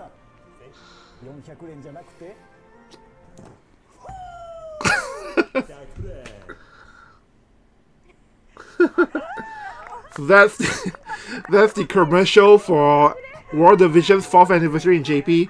In case you don't know, what you just watched is a comedian in Japan who goes by Razor Raymond HG. HG stands for Hard Gay, and it's supposed to be like a... But, you know, the important thing is we're getting 400 free pools. 400 free pools for 4th anniversary, so I definitely expect that we will get this in global. And of course, as usual, there's going to be some guaranteed URs as well within the free pools. So the first part, during this whole period, there's going to be a free 100 pool that includes 10 UR guaranteed, and then after that, during this period, November 1st to November 30th, every day there is a free 10 pool. 100連勝があるんで、はい、これはもう必ず皆さんやっていただければと。やばすぎる。期間ね分かれてますからね、毎日ログインが。So even if you're a newer player who comes in late, you can still get the 100 free pool with 10 UR guarantee. You just don't get, all the free daily 10 pools. And there's going to be a bunch of campaigns as well for 4th anniversary as usual.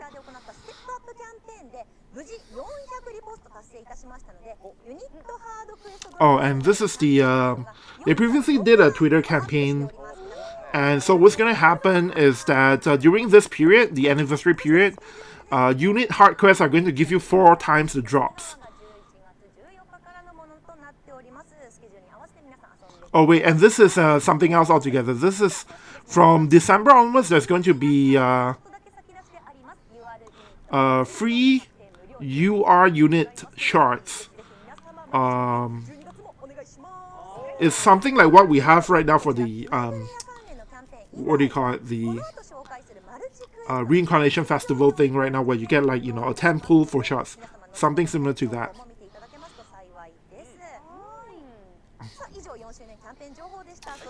To be specific, the reincarnation festival thing, I'll save that for later, but this is going to be, what the heck? So this is the it's like the Ram Scourge quest, I guess. This is a extreme high difficulty multi-quest featuring Muraga's evolved form. And just like with the Ram Scourge quest, it's going to be 4 ways to try and win Visual. Basically, this is a continuation of the Ram Scourge thing. But this time it's a Muraga version of the Ram Scourge quest. Basically, this quest has been designed to be pretty hard.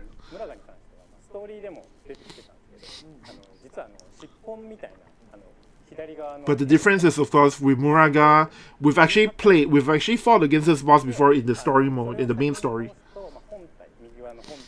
And similarly, in this multi-quest, you will have the 4 pillars, the 4 snakes thing, but they're going to be a little bit different this time around. So look forward to that. As for the campaign itself, 4 ways to win Visual. But it's going to be similar to what happened with the Ram Scourge event, basically. So first of all, the total number of participants, that will decide how much rewards we get. 30,000, 50,000, 100,000. At 100,000, we get the maximum amount of rewards. This is the number of participants. So as long as you participate, you do get something. Part 2. If you clear the quest, you get this limited title. And the third part of the campaign is, amongst the people who have this limited title, they will do a drawing. 4 people will get 100,000 Visual. 40 people will get 10,000 Visual, and 400 people will get 1,000 Visual for free. It's a lottery that is going to happen, chosen amongst from the people who have this title.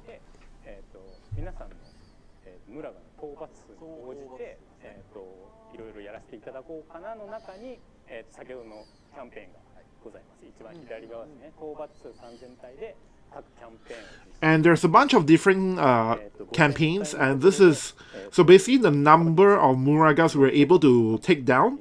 If it's 3,000, 5,000, or 10,000, there's like different rewards across the board.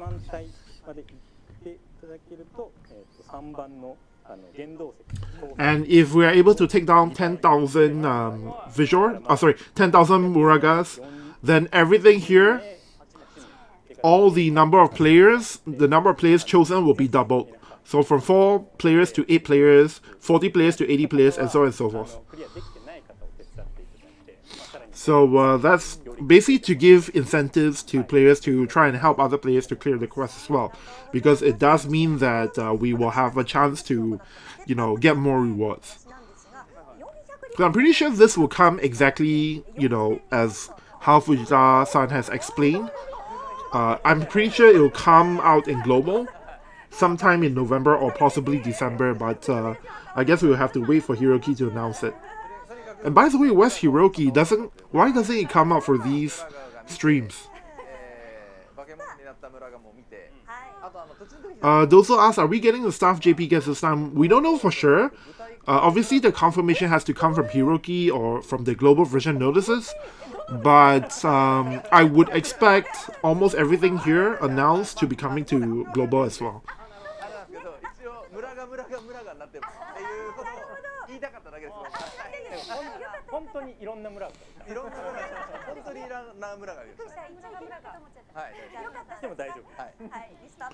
Axia says New Helena could be out in the same way as VV like they did with Irvine. Well, so there's going to be a challenge mission where you can receive various the win, what's it called, the win veritas. By clearing the challenge mission, you can get him.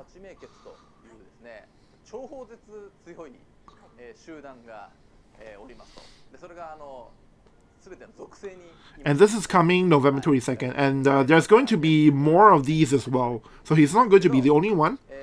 Obviously, the Win Veritas is from FFBE, but in World of Visions,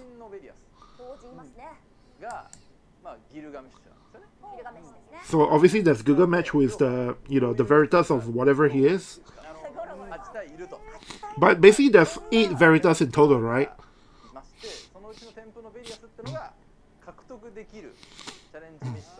And this is going to be, and so what they've planned is there's going to be a challenge mission that when you clear, you can get him as a unit, and you can get medals to exchange for his shards as well.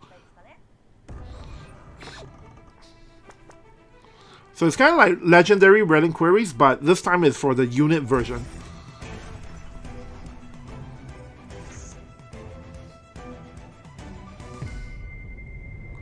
Wow.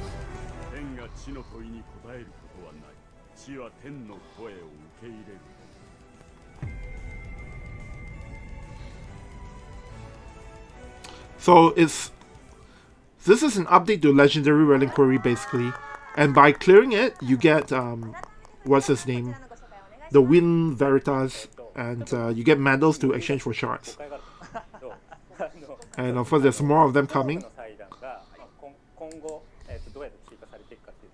So because they've already finished legendary relic queries for all of the weapons already, right? And there's a story as well, so they want to continue the story, and they want to add more quests to legendary relic queries. So that's why a boss is coming out for this game mode. And in the future, other Veritas will be added to legendary relic queries as well.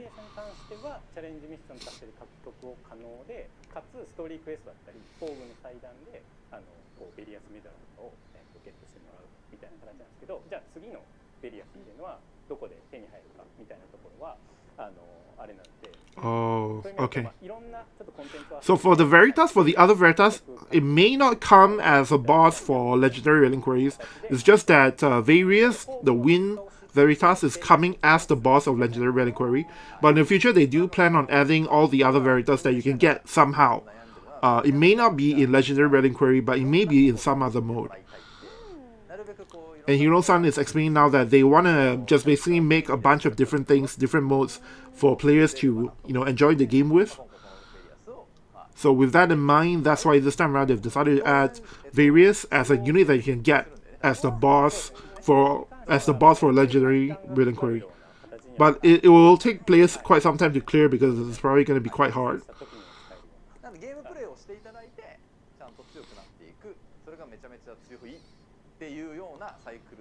ずっとゲームを楽しんでもらえるといいかなっていう。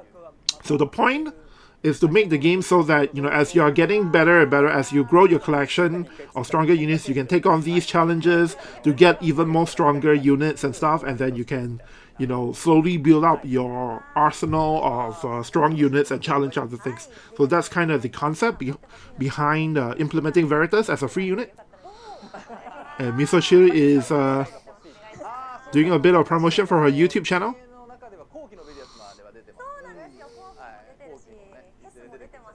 So obviously in the main story, there's another Veritas who has appeared in the story as well, right? The one that Jaden summons, but at some point, that's going to be implemented as a unit as well.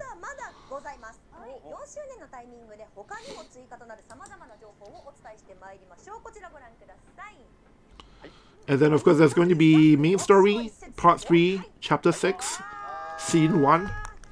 I have not been reading the main story at all, so I don't know what's going on here. Hirono is reading it. I'm not going to translate because I know some of you guys care about the spoilers.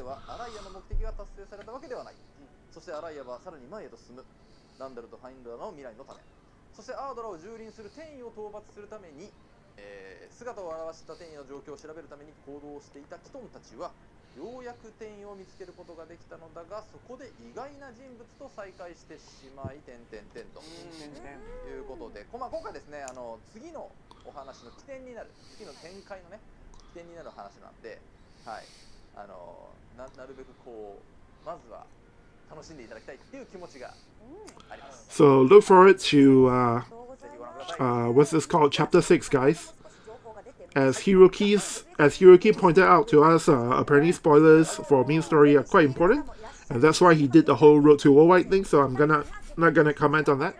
Next time, we're gonna talk about the stage play for World of Visions. This was announced, I think, about a week ago in the JP version of the game, and it's going to happen in Japan from February 23rd to March 3. There's going to be a trailer for it.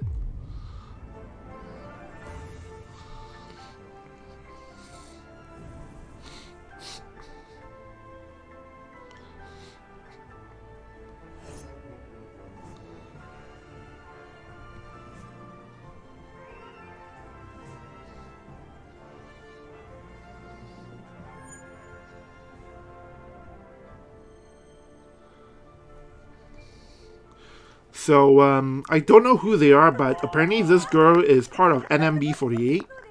And then the rest I don't really recognize.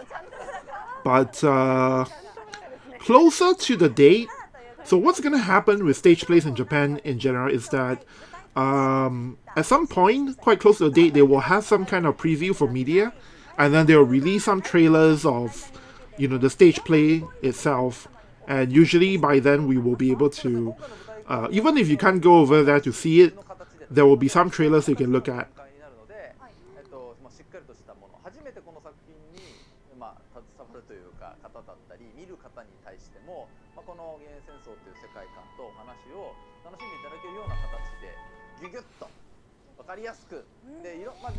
So Yuno is saying now that the stage play will be they will be kind of doing like a simplified version of the story that will be easy to understand for people who are not too familiar with the franchise even.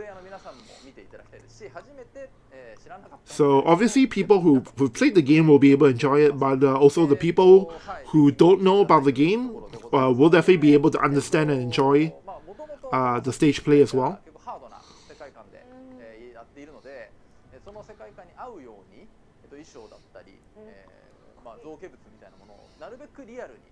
As much as possible, they'll try to make the costumes as real as possible based on the illustrations they had.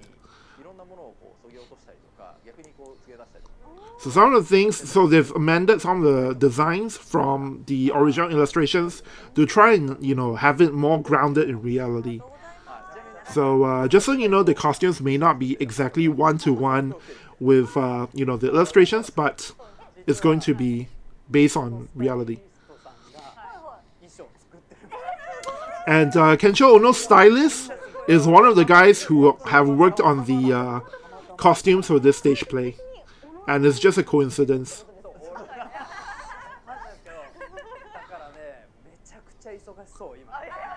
But because of that, Kenshin Ono's stylist has been really busy right now because he's been working on the War of Visions stage play costumes, and it's complete by coincidence. And with 4th anniversary means that all of the public use materials for War of Visions will be refreshed to include 4th anniversary stuff. Twitter header, profile pics, profiles for use to introduce yourself as a player, all that stuff. There's going to be a War of Visions illustration contest as well. And this time is a worldwide illustration contest. Anybody from anywhere in the world can participate in it and win prizes. So if some of you guys watching this stream are, incredibly good at art, you might want to, do something up, do a fan art and submit to this contest, and you may win something really cool. And there are going to be new goods for War of Vision, new merch for War of Visions as well. 4 items listed. They're making 4 different items this time. And these are buff towels, which I really want as well. T-shirt, of course. You have what is this? Strap and phone tab, whatever that is. 1, 2, 3. 1, 2, 3, 4. I guess it's these 4. And they're gonna give some of these out in a campaign on Twitter, apparently. So it's not for sale, these things, by the way. So although Hiro would like to sell them, he's not too sure if there's enough demand for it. So they're only making it in very limited quantities to give away, as a campaign. Because they can't keep extra stocks. Hirono does hope that someday they'll be able to make enough to, sell them in general. But for now, these are only for, Twitter campaign and stuff like that. For giving out, basically.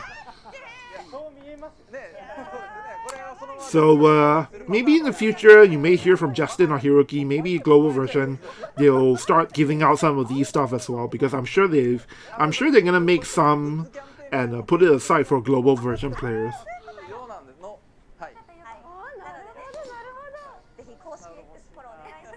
So for the JP players who are watching this, be sure to follow the official War of Visions Twitter or X account for the information on how to get your hands on those merch. Next up, we're going into the latest update information. Yep, there's a lot more to come. So I think this time we're going to talk about quality of life stuff. What we can look forward to in the game moving forward. So there's going to be a roadmap thing to summarize things.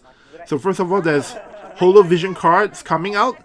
And then, of course, this one over here is Trust Stones Adjustment. Wow. Yes, oh my goodness. So they're going to explain one by one. I'm getting ahead of myself. But first of all, Holo Vision Card. So they've announced it recently. Then on top of that, Trust Stones, they'll be making some adjustments. The main thing is you can equip Trust Stones directly to characters, which is something I've been asking for myself as well from a long time ago. So as of now, you can only do it on the Trust Stone, the TMR gear, right? But they're gonna change it so that you can just directly equip the stupid Trust Stones onto the characters, which is really how it should, how it should be, right?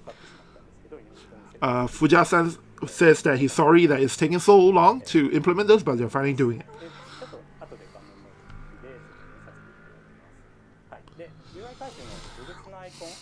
UI, they're gonna change the placements of the weapon icon so that it's easier to tell. So this in terms of, when you look at your characters, there's a circle icon that says what weapons they are, right? It's still a little bit difficult to see, so they're going to change the colors and going to change the positioning so that it's easier to see.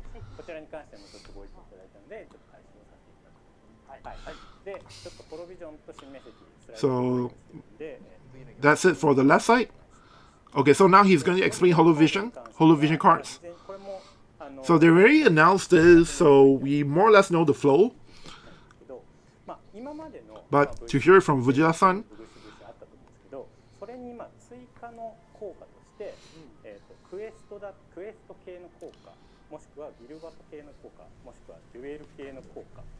So the idea behind Holo Vision cards is to give mode-specific party abilities, as well as a mastery ability for how many Holo Vision cards you have. So there's two separate things. Keep that in mind. So the first one that we're getting is the anniversary, the 4th anniversary vision card.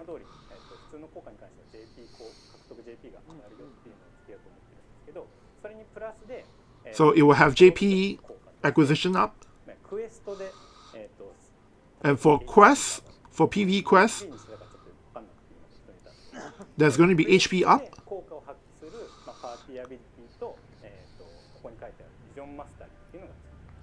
But that card will give you a party-wide ability for, PvE quests, as well as contribute to the Vision Mastery.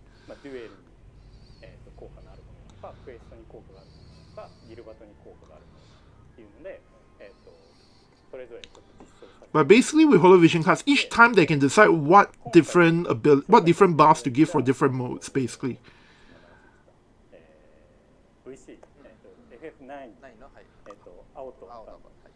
The FF9 VCs are Holo Vision cards as well, by the way.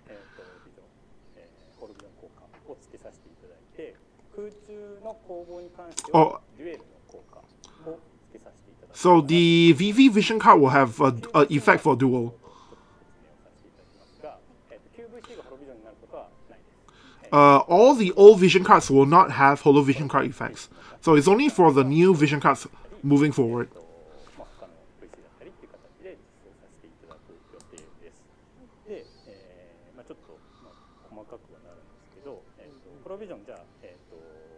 Robotaka asks, are both the FF9 Vision cards Holo Vision cards? That I'm not too sure yet. I'll look into it later on.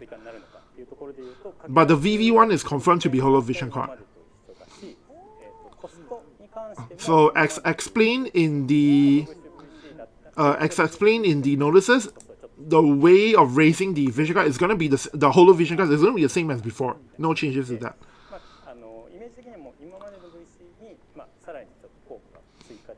So you can think of it as, Holo Vision cards are the same as the old type of Vision cards, except there's, new functionalities. But ultimately, it's still a Vision card. Nothing has changed in that regard. The method to get it to level 99 is still the same. It's just that now with Holo Vision cards, they can, give more specific things, and also the art itself, it will sparkle a little bit in the art and animation for it. So with regards to Trust Stone, so seems like quite a few players are, commenting that they've been waiting for this.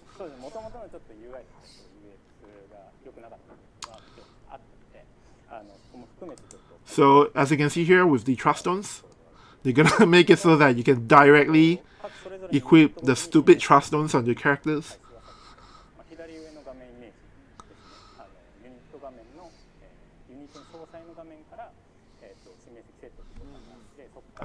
It's this button here at the bottom of the character portrait. When you click it, you can set your Trust Stones.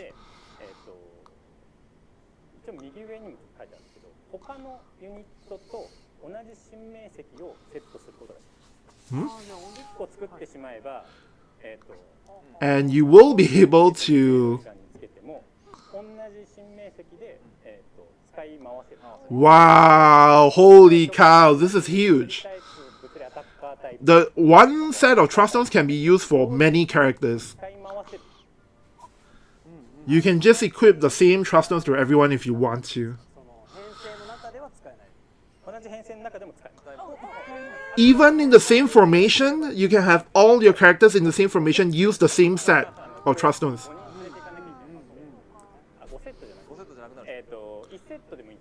So you just need one set. But obviously But obviously, you know, it's going to be disadvantage if you use the same trust stones for everyone, but the units do different things, right? Like magic and physical characters.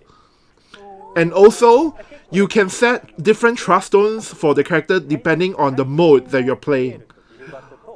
So for duel, for guild battle, for quest, and guild raid, you can set it so that the trust stones on the character, on the same character, are different for different modes. I really have to clap for this. This is exactly what we need.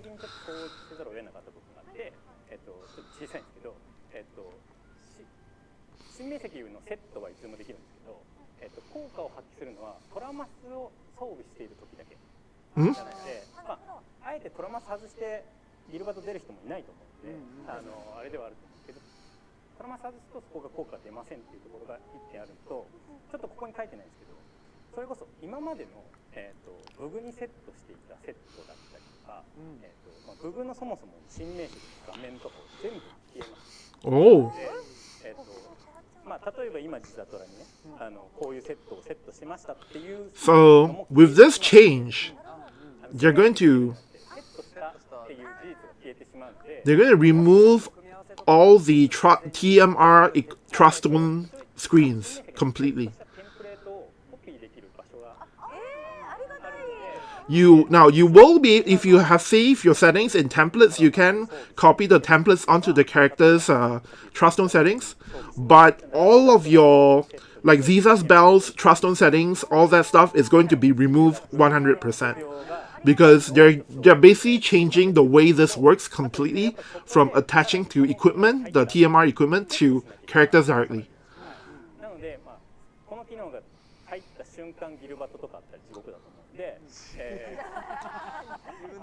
So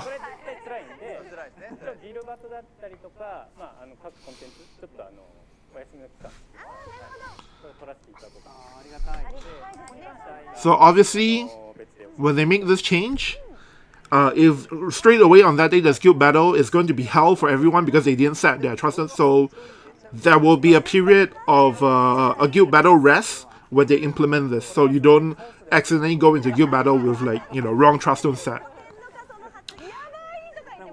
Luciano Emmanuel says this is the best news this is. I completely agree with you.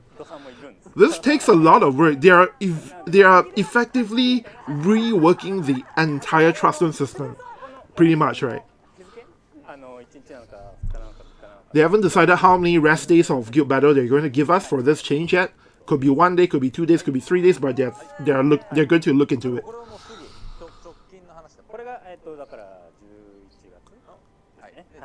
And this is a change coming in November, sometime in November.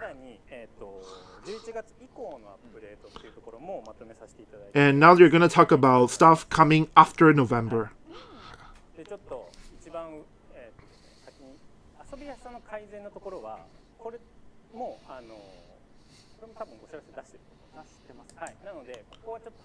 So I think these are stuff that's not been announced. Vision card feature update, Elder Awakening. Don't know what this is.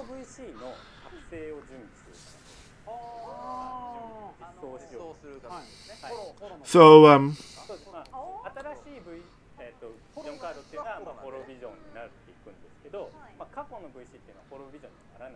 so the old vision cards, they won't become Holo Vision cards,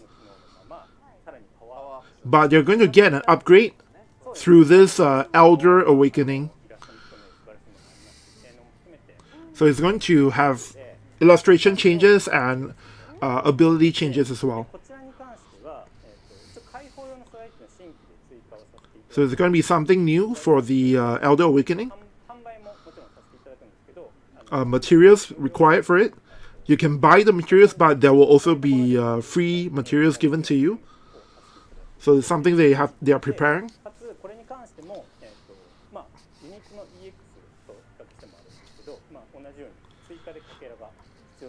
And you will need additional shards. I hope you guys have been holding on to your extra shards for vision cards because you will probably need them soon. It's something coming after the new year, so it's not something that's coming so soon yet. So closer to the date, they'll have an announcement for this in the notices. どんな効果になるか So what kind of effects will these Elder Awakening Vision cards get? Well, with that in mind, Fujita-san is going to explain for us. としてはビジョンカードのビジョンカードが持ってるステータスがあるじゃん。パーティーアビリティじゃん。HP 100アップ So you know how there's various effects, right? Like HP up and all that stuff 上がるっていうのと for increasing your status. 今ってサブで VC がセットできるじゃないですか。 And then you can, of course, set them as sub-VCs. パーティーアビリティの効果って半減だって。 And for the sub-VCs, it's like a percentage of the effects, right? 今まで例えば50%だったものを So what the Elder Awakening will do is to give you more of the percentage in the sub-VC slot. たなし、もうこれメインでしか使わないってなったら必要がない部分ではあってるんですけど、はい、そういう形で So you know, there are some で今のパーティーアビリティの効果っていうところがちょっと、サブに設定した場合は上がるみたいな形で、So basically, it's a way to power up, you know, cards that you use at the sub VC slot. You'll get more of an effect. It's one way, one benefit that you'll get with the Elder Awakening for the Vision cards. スタートしていろいろ多分今ハマってるところがあるので、ここで交換してもらえればなと思います。 So you can use Vision Stars and your Vision Medals to get the shards needed for this Elder Awakening for your old Vision cards, by the way. っていうのがエルター覚醒で、もう一個召喚獣の SP 追加 And then for Esperus as well, Esperus will get SP additional items. So you know, Esperus right now have ability boards, right? With a bunch of different abilities you can get notes for. 追加できるアイテムっていうのを実装させる。 So they're going to introduce items that will allow you to improve the ability boards for Esperus. So if you add like one board, one of these items, you can get more points to use on the board. And then if you use a lot of items, you may even get to a few hundred additional points. 数百レベルでの追加っていうのを考えていて、でこちらに関しても販売とプラス交換所 And as with the Elder Awakening thing, there will be materials that you can buy and also materials that you can get for free. So basically, it's a way to improve your old Aspers, to let them, unlock even more their ability board by giving them additional points to use using items. アキラがマルは僕の説明間違ってた。ちょっと別とごっちゃになってます。大丈夫ですよ皆さん、私のスター余ってません。 Mitoshiu is like saying to everyone who's ring, don't worry, hey, I'm just like you guys, I have no vision stars as well. 情報でした。さあここで次 So we are all in the same boat. 大賞2023、そしてその後はプレゼント発表会となりますが、準備がございますので少々お待ちください。失礼いたします。 So they're gonna take a break now to prepare for something. And in the meantime, I guess we can chat about some of these changes coming for 4th anniversary. So first of all, the big thing I want to mention is, well, you guys, at least it's not some BS thing like level 160 or level 200, right? I understand that some people are concerned about Holo Vision cards as well as the Elder Awakening for the old Vision cards. But the way I saw it is that for the Holo Vision cards, it's basically a way to give different kinds of effects to different modes. And as for the Elder Awakening, I mean, it doesn't sound so bad to me at the moment, but I guess we have to look at the implementation to see, how it's going to be like. So they're coming to near the end of the program, and before we end off, we will be having an award ceremony for War of the Visions 2023. War of the Visions Awards 2023. So this is the last item of the day for the stream. So it's thanks to all the players that were able to make it to 4th anniversary, going towards the 5th anniversary. 例をお伝えするべく、特に幻影戦争をこよなく愛してくれているユーザーの皆様をこの場にいる全員でお祝い、そして表彰させて。 And to celebrate the occasion, the development team wanted to do something for the players. And to celebrate with the players. So that's why they've come up with this corner to celebrate the 4th anniversary with everyone. I'm still not sure what this is exactly about. But first of all, Hirono is going to give us an address. Thank you to everyone for supporting the game.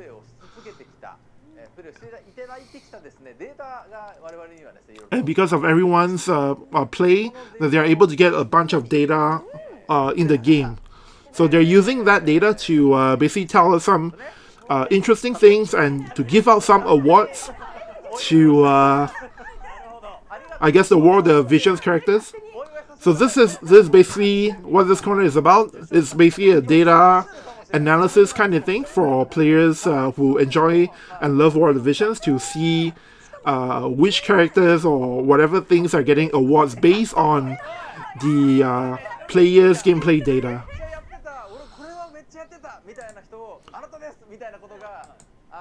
And I wonder if they are going to give out like awards to players and stuff. Because if you remember during a broadcast in the past, there's one guy who reincarnated Ramada like 900 something over times. So I wonder if they're gonna do anything like that for today. But basically, this is the World of Visions Awards 2023. And Emmy is going to be the kind of the host for this segment.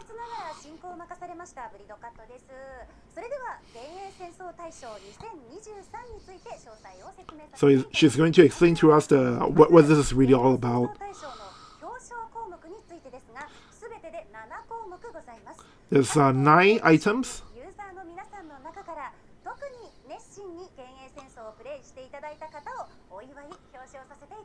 Okay, so it's to celebrate the players basically.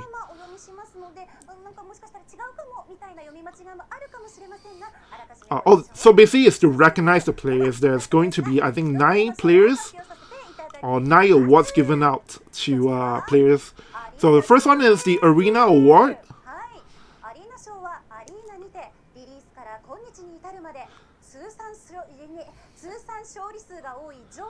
Arena Award is for 10 users, 10 players who have the most number of arena wins.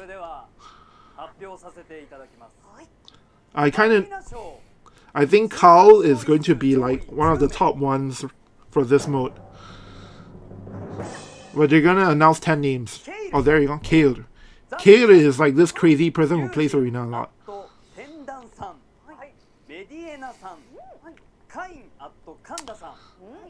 So these are all the people who are crazy about arena in World of Visions JP. Kale, by the way, has gotten the #1 spot for arena for like something like 18 or 19 times over the course of the game's history. Mediana as well. I see Mediana in arena a lot. These are the guys who play arena so much that they have the most number of arena wins in the game.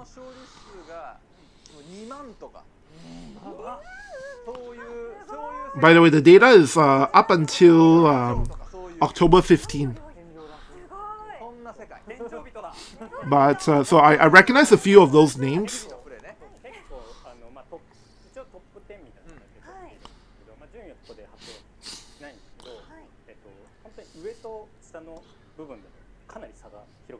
By the way, for the awards, they're not going to number the players in terms of rank, but there's obviously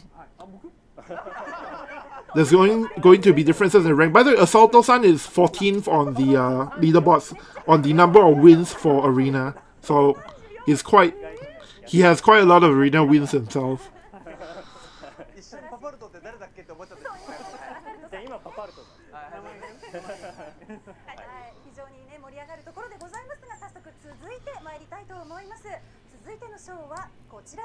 RF Como says October 15th is 2 weeks ago. Yeah, the data is from 2 weeks ago.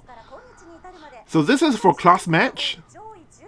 Number of wins in class match. These people are the ones with the most number of wins in class match. 位10名の方はこちらです。 Okay, let's see here. I don't know anyone here. Okay, so I know Koala. The Koala Guild is a crazy manual class match guild. But other than that, I don't really recognize the other guys here. I've seen Latte55 and some of the guys around, but these are, I guess, the guys who play manual class match the most, because that's, I think, the easiest way to get a lot of wins, right? I wonder if my player name will appear in the awards. Although I can't imagine if there's anything I would be mentioning. This is for the guild award. 10 guilds with the most number of wins. So the guild I'm in is definitely one of the guilds included here, I think.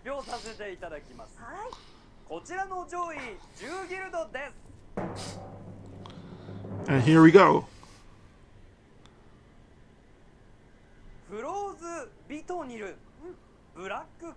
I'm in this guild, by the way, so.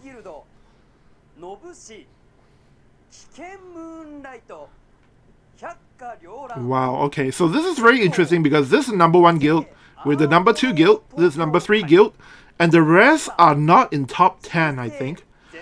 But they are giants in their league, I guess, because they have the most number of wins, beating out the other guilds in their respective leagues. But if we're talking about the top guilds, there's only 3 top guilds included in these awards. Black Cat normal. But yeah, it's nice that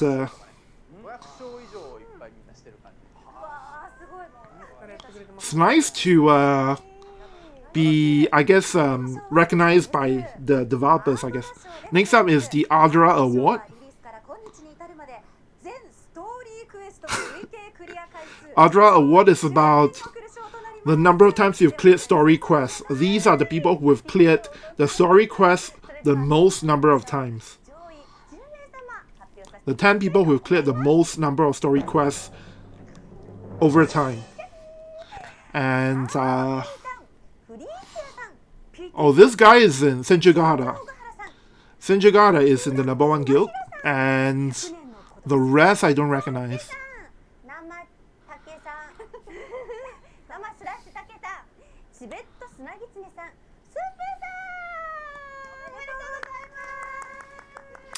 Jenfei says, at 0 talent, while I don't play JP, so I'll take your word for it. I know it's more shards equals more time, money, or grind, which I have no problem with if it's worth it. So what does 0 talent says?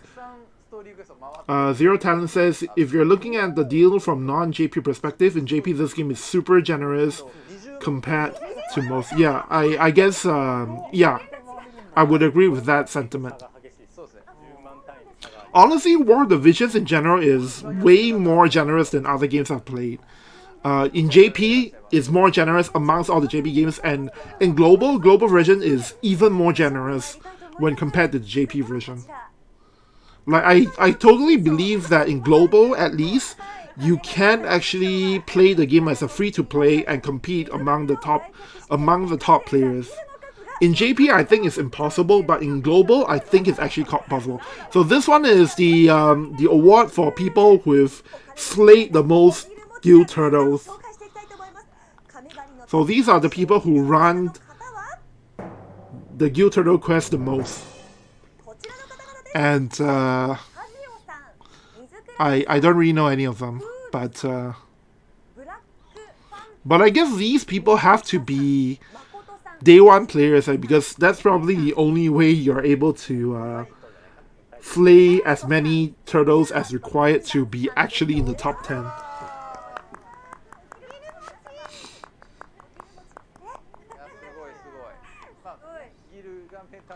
So by the way, for those of you watching this, so we are heading to we are almost at the end of the program. So right now it's more like statistics and stuff like that, and sharing with us interesting things about player behavior in the game. But after they finish this, when they end off the stream, I'll go back and kind of do a quick recap of the things they've talked about as well as the things I missed.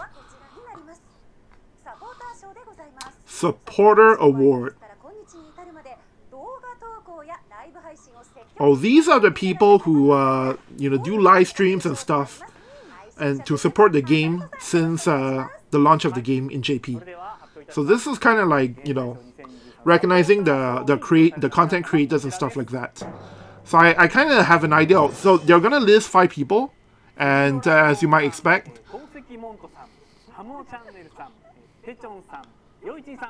So these are guys who create content for the game in JP. Assaulto-san is not included because he's an official ambassador for the game. But all of these guys are pretty regular content creators on YouTube for World of Visions JP.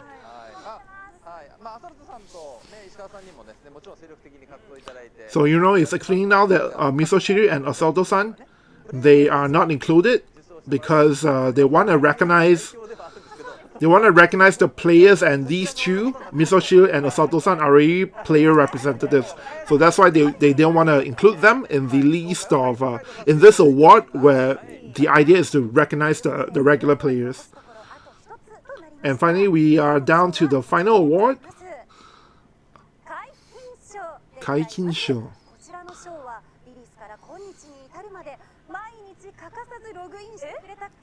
The people who log in every single day.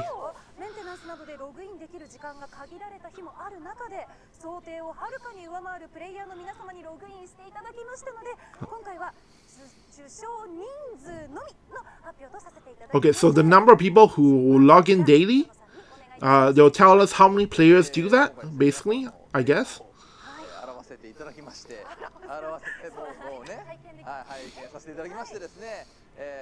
Because there's too many people to recognize for this, so they're not gonna list every single player name, but they'll list the number of players who are recognized for this.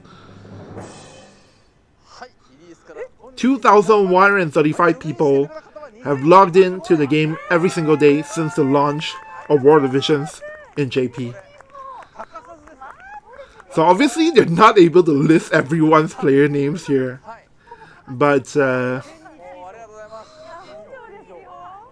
I wonder if they're gonna do the same thing in Global. But for Global Version, if you didn't start from day one, if you even miss one single day of login, then you're not part of this count, unfortunately. But it's not like we're getting anything special from these awards. I don't know if we're getting any titles. I don't think we're getting any titles from this. It's just something they're doing for fun for the show.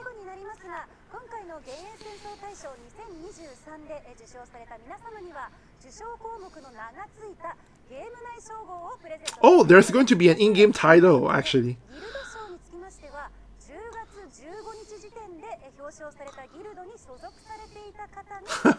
For the guild award, everyone who's a member of those guilds as of October 15 will get the title. So I'll get a title. I'm gonna change it to the new title once they give it out.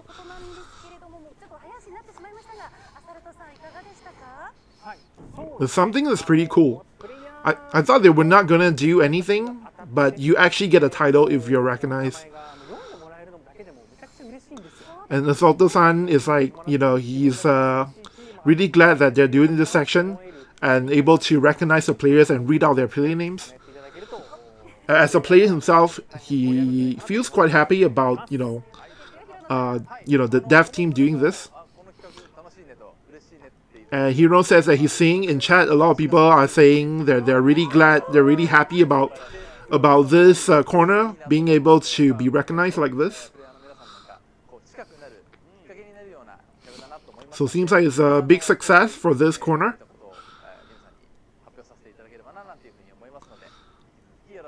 So look forward to, I guess, doing this again at some point in the future. And that brings us to the end of the World of Visions Awards 2023. But there's more coming on the stream, so don't go away. Rafael Santos says FFT rerun never. Well, we are pretty much at the end of the stream, more or less. And so, of course, we gotta talk about the viewer presence, the player presence. So first of all, from the Twitter campaign held earlier, so we're gonna get 1,000 free vis from that alone.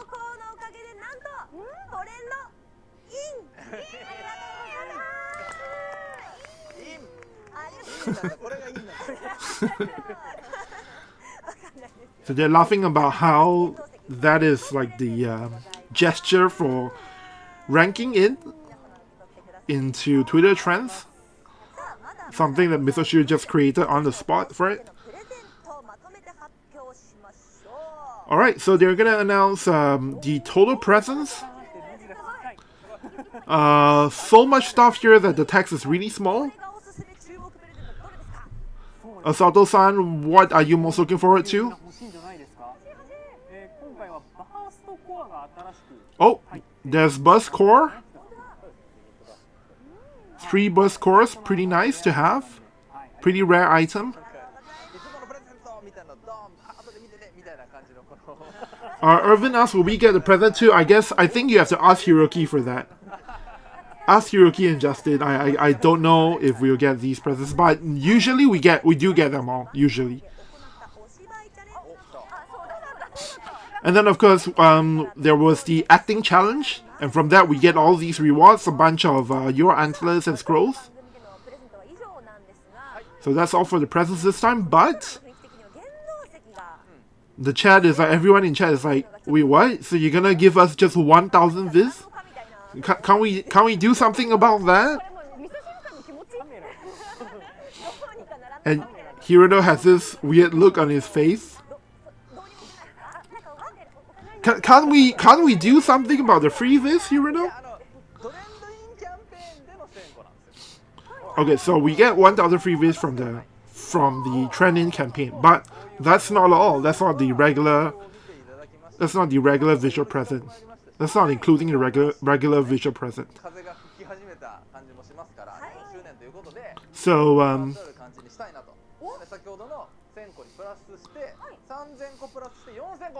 so as with past tradition, Hirono is going to add 3,000 free vis to it so that we get 4,000 free vis for 4th anniversary. So Hirono says, well, you know, we're giving you guys all these presents and that's great, but please continue to play the game, yeah? Please play the game more so that they have more data to, you know, do more interesting things with.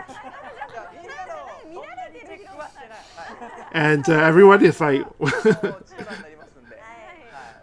Okay, so Hirono explains that it's not creepy. It's more like the more you play, the more of an encouragement it is to them.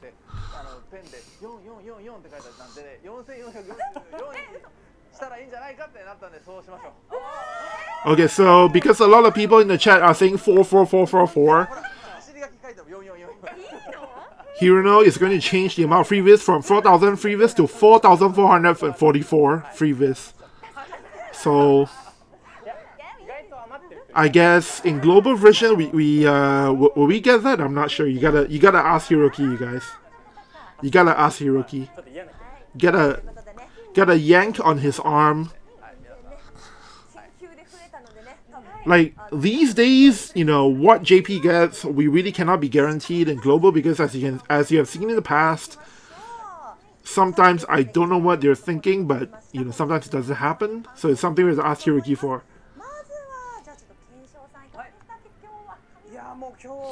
So they're asking for everyone's closing comments. Kensho Ono says that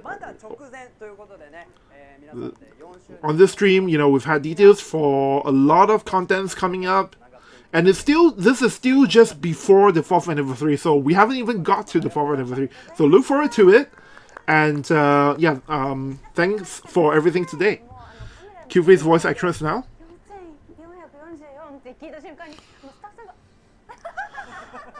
She's saying, wait, what? We're gonna change it to the stuff behind the camera. Look kind of shocked that Hirono is going to change the presence from 4,000 free vis to 4,444. Seems like they're going to have a hard time making this change, maybe. But it's been a lot of fun on the stream.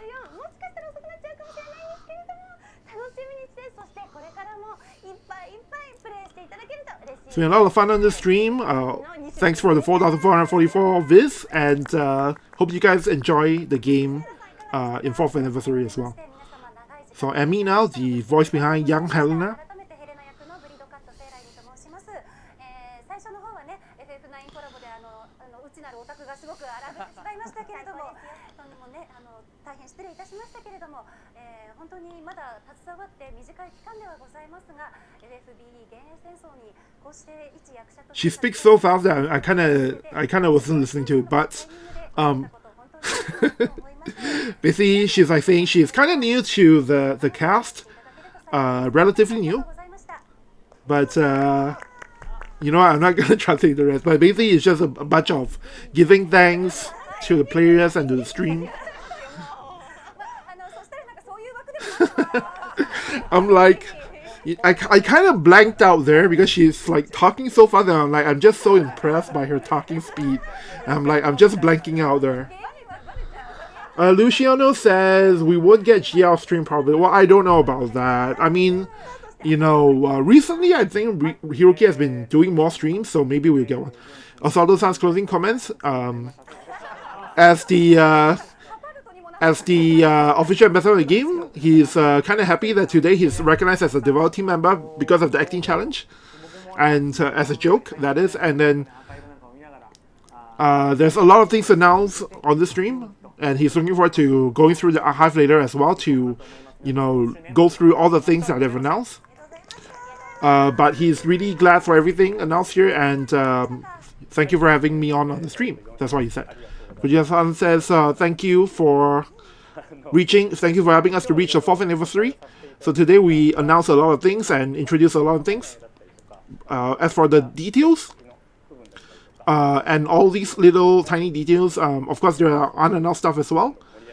Once we get to the 4th anniversary, there's going to be more things that, you know, hope for you guys to look forward to the details. And of course, please look forward to things coming in the new year as well. And finally, we have a message from Hirono. So this is the camera, right?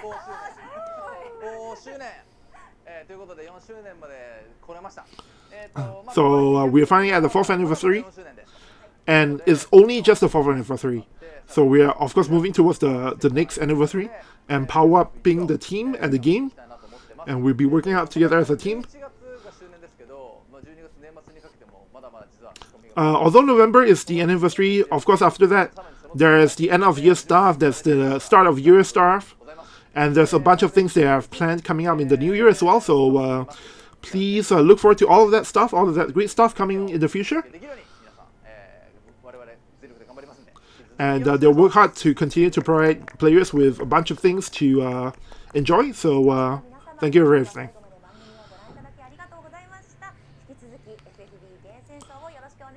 And that's Miso Shiru closing out the stream, thanking everyone.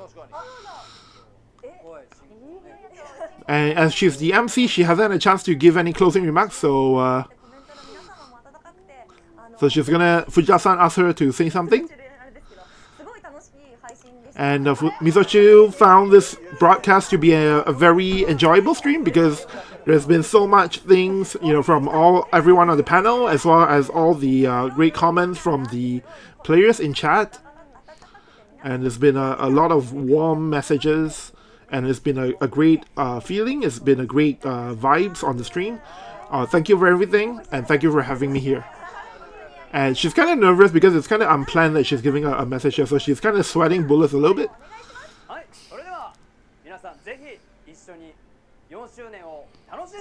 So enjoy the 4th anniversary, you guys. And with that, well, let's meet again some other time. See you.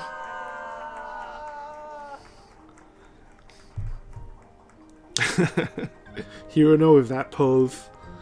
Alright, so with I guess officially come to the end of the 4th anniversary broadcast. Now, like I said earlier, I will be going through what they've announced on the stream, as well as especially the things that I've missed while they were talking about the details for, I think, things like I missed out one of Dagger's skills, I believe, and then I missed out the weapon effects for dagger, and I think some other stuff. So sometimes when I'm doing these live translations, sometimes because they're talking and I'm trying to process what you're saying, it may be, it may be possible that I may have misheard something that I said, so I'll take this time to kind of go through it again quickly and to kind of make any corrections that I need to. So that's what's gonna happen for the next part. Just give me a moment because I just realized now that I do actually need to find a music track, because once the stream ends, it's going to be like silent and it seems kind of weird. So, oh, you know what? I guess the in-game audio will do just fine for that. So I guess we can do that.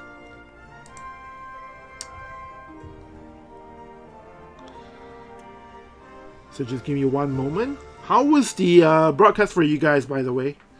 Cesar Pereira asks, what is Dagger's subjobs? We'll go right into that in just a bit. David Hoffman asks, I literally just missed what did they say about FFT? Nothing. They didn't say anything about Final Fantasy Tactics. No rerun, no mention of, you know, if they're gonna do anything in the new year or anything like that. Yeah, nothing about FFT this time. So I guess maybe Hirono hates FFT. I don't know. Hopefully we get something about FFT in the new year, but no idea when that's gonna happen. Alright, so the stream has concluded. I'm waiting for the archive to just reading chat for a bit as I make some arrangements on my end. Let's see. I need to arrange the chat so that it's easier for me to read as well. Oops. Livonia says, cheers for the stream of Daiba. It was fun to hang out. Take care, everyone. Thanks for stopping by and watching. Luciano Emmanuel says, better stream than 3.5. I definitely agree with that. This was an incredible stream, full of contents as well as the best announcement of the year. That being, you can now, as of this is coming in November, you will be able to directly attach trust stones to characters instead of TMR gear. So that is really incredible, and they actually have to pretty much rework how the entire system functions just to be able to make this change. So I'm really thankful for that. It's going to make the game a lot more fun to play. Jen Fei agrees as well, way better than 3.5. Luciano says, I want all the details. Yeah, just give me a moment. We're going to go take a look at the dagger stuff first, because that's the one part that I think I missed the most, because I think they went really fast for that. I don't know why. Maybe it's because it's a free unit. So just give me one moment as I set up my windows properly so that it's easy for me to read the chat and talk about things. Alright, okay, so we're done. We're gonna go back into Dagger.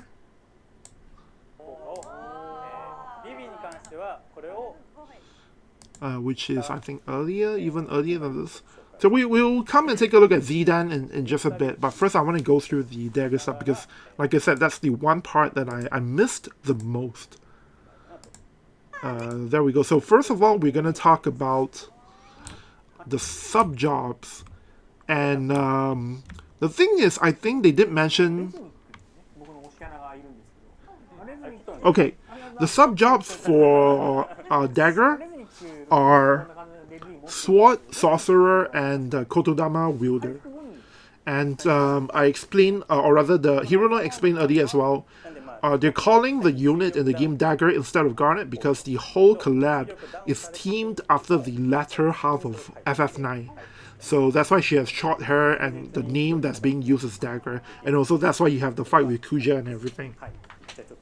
David Hoffman says, curious if after the translation will the screenshots of FF8 characters' new abilities or what they do or what make them unique be translated? What do you mean FF9? I'm not sure what you mean. Gemfee says, I'm actually excited for the future, which feels good after the darkness we just came out of. Yeah, I definitely agree on that.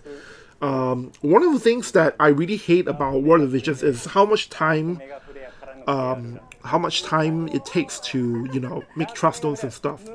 So, like for example, in the global version, the recent class match, I came in like I think I was like top 20 or something like that, and the build, the team that I made just for class match, it took me 1 hour to completely build and to plan the position and everything, and it took me 1.5 hours just to make the perfect trust stones for my team.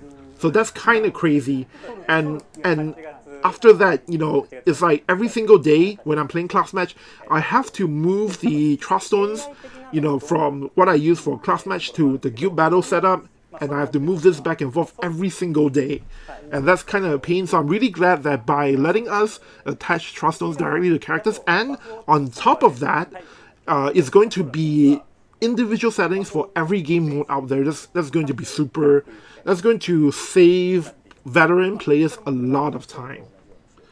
Zyro says you can have a good team idea, but it would take a long time to really build and test in a PvP-centric game. Well, I guess it depends on how long you've been playing, because if you're a veteran player who has a lot of these characters and stuff built, it doesn't actually take that long. Like I said, for class match, the team that I came up with only took about an hour to come up with and to actually build and test it.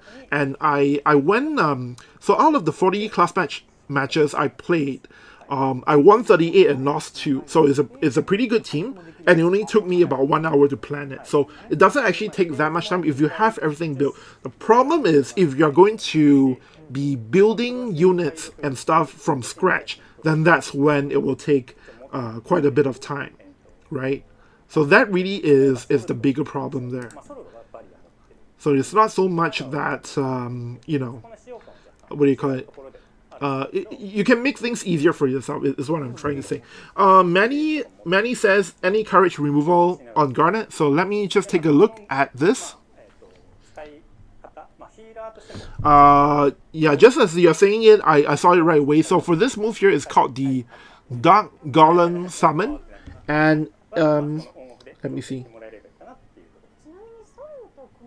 And the move will basically remove the target's courage before doing earth elemental damage. Sorry, let me scroll back there a bit.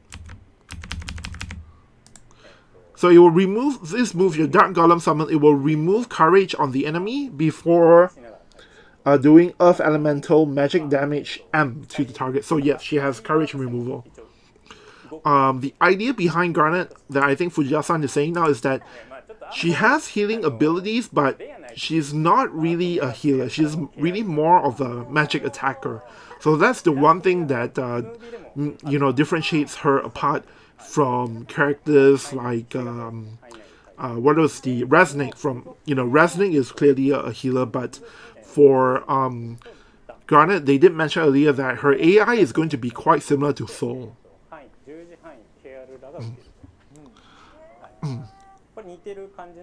So as I'm hearing Fujita-san explain the stuff, I'll just quickly recap the abilities for Garnet for Dagger for the people who, you know, missed out on that earlier. So 3 moves here listed. The first one is Dark Mega Flare into Kiora.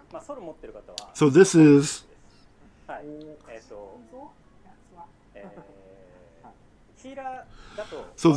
an AoE attack that will do 2 hits of elementless damage L to the enemies, and it will lower their spirit. It will lower their spirit penetration for 3 turns on the targets, and then the part 2 of the skill is Kiora for your allies, and the range is obviously going to be different from the attack. So this one here, this is a buff, I guess. Is it a buff? Yeah, it is a single target ally buff that will give 3 turn of AoE resistance up to an ally, and it will also give them shell, and then to Dagger herself, she will get re-raise.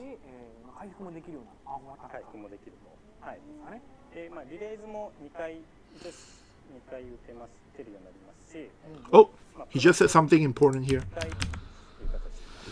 So let me just listen to it real quick.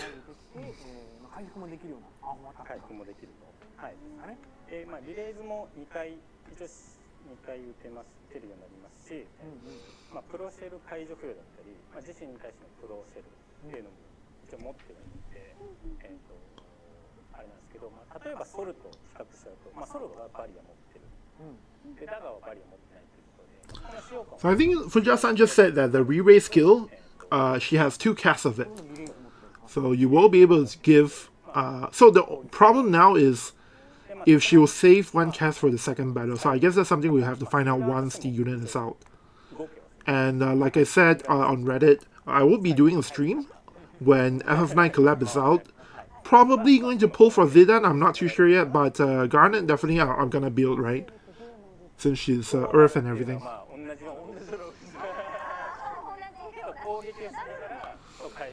So it seems like that's all the details for Dagger. They went through it really fast, and there was not a lot of details, I guess.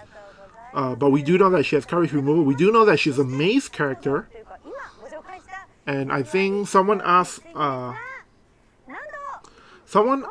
earlier if VV will benefit from greater demons. So we're gonna take a look at that real quick, because I don't actually remember what weapon classes greater demons cover. So we're gonna change it over to this. I guess I'll switch to this thing while I look up the listing on WOTV Calc.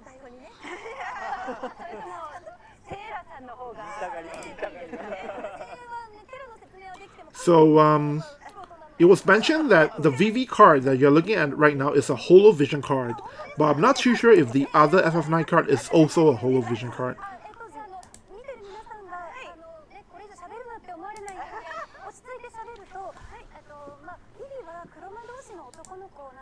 By the way, during the stream, did you guys have any questions that maybe I missed out on? Now would be a great time to let me know in chat so that we can quickly cover them while I look these things up for you guys. Lou Gate asks, who's the free unit? And David says Garnet, also known as Dagger. Whoa, WOTV Calc is taking quite a bit of time to load. Oh, there we go. Wow, she's her voice is so loud, it's kind of screaming in my ear. Alright, greater demons. There we go.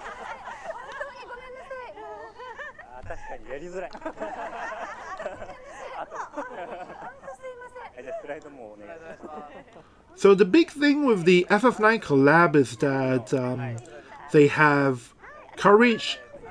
They have courage removal negate and re-raise removal negate, and that's kind of crazy, especially with VV's version. VV's version is the re-raise removal negate, and she can actually give his allies the skill. So that's going to be really crazy. I think it's going to make Dark really good, but don't know if that's really going to be the case. David Hoffman asked, did they touch on Pixel Remaster? Nope, absolutely nothing on that.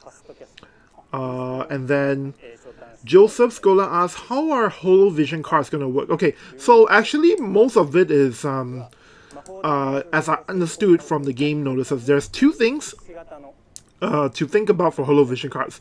The first thing is they're going to function just like a Vision card, except that their party abilities are restricted by different game modes. So that's the easy part to understand. And then the second part is that even if you don't equip them, just by collecting the Holo Vision cards and leveling them to level 99, you will increase the level of your Vision Mastery, which will give you benefits across the board.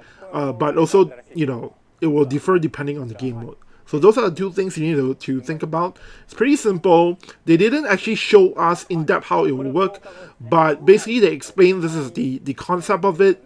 And they didn't give exact examples, but I guess we'll find out really soon how it will be like. The first Vision cards to be Holo Vision cards are the FF9 cards, as well as the free Vision card we're getting on November 14. And then on top of that, they did also clarify that only new Vision cards coming out in the future, starting from November 1st, can be designated as Holo Vision cards. everything you have right now, the old vision cards, will not be Holo Vision Cards or will not have Holo Vision Card effects. However, in the future, at the start of next year, they're going to introduce a new system called Elder Awakening for the old vision cards that will give them more effects and that will give them more percentage when you equip them as a sub vision card. 味方にも付与する。スタンに関しては自分に対して。けどビビは味方にも付与する。という形で、範囲バフでリレイズ効果解除封印っていうのをケるという形で。Okay, so I just checked Greater Demons and it would appear that Greater Demon works for VV as well, assuming that his special Black Mage class is considered, you know, a Black Mage, which I think should be the case. So you can definitely use Greater Demons on VV. He's gonna be a hell of a character for sure. So this one is this move right here is the crazy one because it's an AOE buff that gives sorry. Let me read this part again.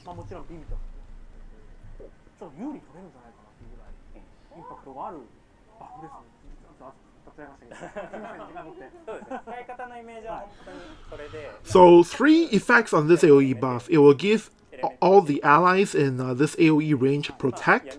It will give them 3 turn protect. And then it will also give them 3 turn re-raise, removal, negate on hit. So meaning once you buff these allies with this thing, when they hit an enemy, they will no longer be able to remove your re-raise for the next 3 turns, which is really kind of crazy. And then the third effect is for VV himself only, and it's a 3-turned magic resistance penetration up.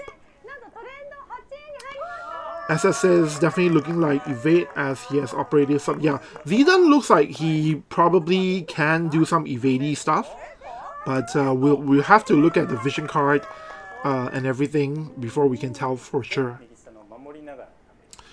Just to go through the other skills real quick as well. This one over here is pretty simple. It's a single target move. Remove re-raise on the target before doing MAG base damage XL.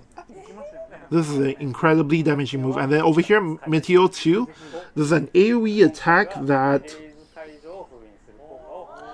will lower the elemental chain resistance of the targets before applying, for 3 turns by the way, before applying MAG base damage L, and it will also give VV CT up small. Let me read the description because sometimes it gives additional hints.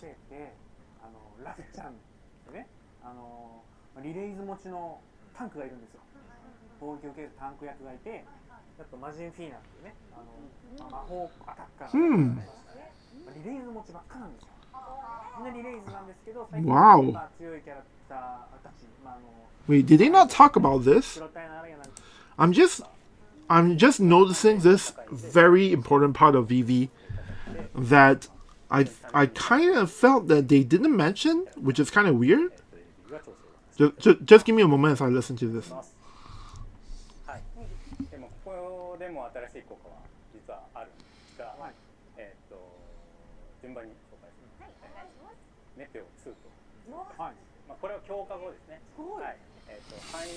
So I'll wait for Fujita-san to get to that part.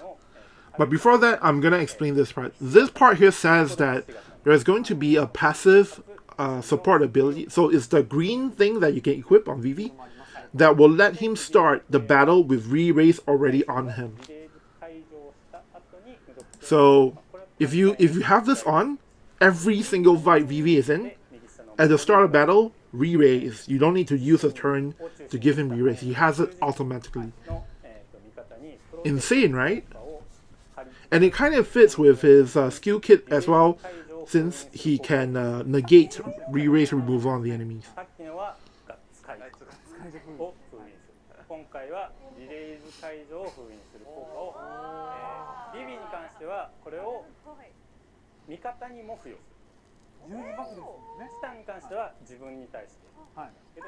It's definitely, VV is definitely sounding really insane.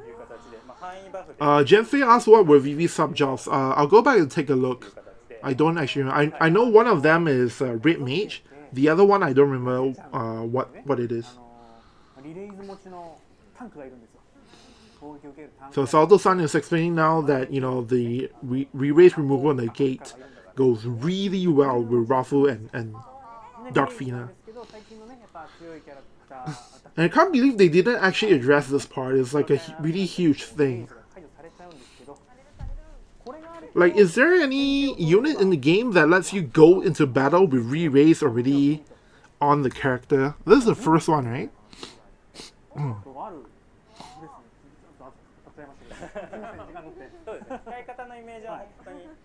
Joseph Score says officially not spending any visual until 4th anniversary now. LOL. Yeah, I'm definitely doing that as well.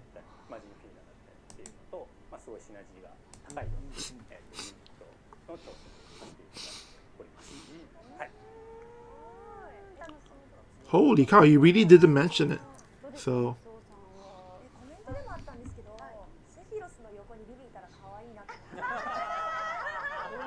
Misoshil is saying from the chat, wouldn't it be really cute if you have Vivi running around alongside Sephiroth? Alright, so I'm gonna skip ahead.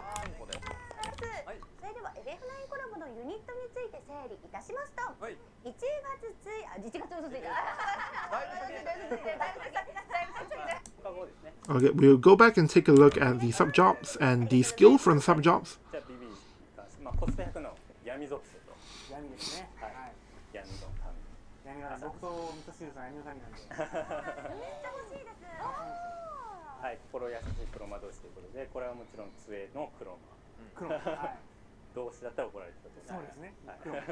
Okay, so they confirm. 魔法攻撃に対する低ダメージバリアですね。赤魔法攻撃に対する低ダメージバリアですね。赤魔同士これがファストキャスト。フェイストですね。召喚士と Okay, so his sub-jobs are Room Blade and Raid Mage, and from Room Blade he gets the magic barrier thing. I don't know what it's called in global. And then from Raid Mage he gets fast casting, which is haste. So from the sub-jobs skills, he's sounding more and more OP.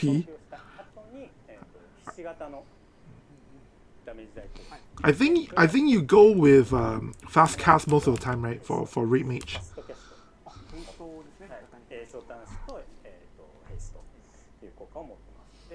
Oh, it's Blade Soul. Okay, yeah, I guess it's Blade Soul. It's not Room Blade.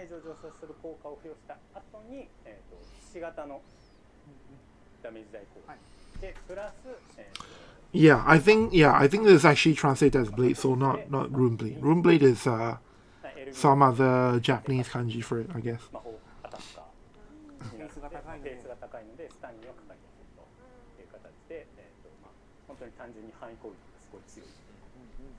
So the limit burst, for those who miss it, it gives VV 3-turn magic attack, as in the the thing you have from Genji's glove, right? The physical or magic thing, right? So it gives him 3 turns of magic damage up, and after that buff, let's see here. After that buff has been applied, then he will do MAG base damage L to the targets, and it has a chance to stun the enemies as well. And since it's a limit burst, I expect the stun activation rate is like 67% or something crazy.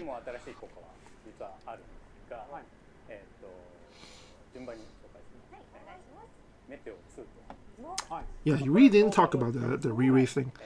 Alright, so that's it for VV, and then next up we'll go back and look at Zidane again.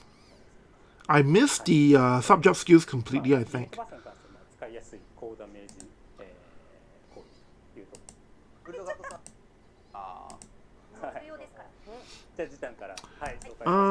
Cornerman.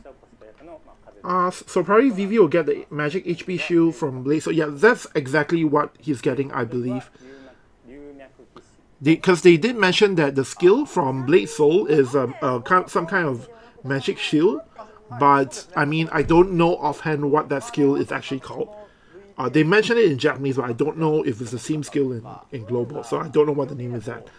Luciano says fast cast is haze plus activation cast down. So yeah, I guess that means that Vivi will have activation time. It's not an instant cast character, so I guess that's kind of going to be the weak point for Vivi. You probably want to be using fast cast, and if necessary, you might want to use Dark Phoenix TMR as well to lower the activation time so that it's instant cast. So Zidan's main job is some form of thief.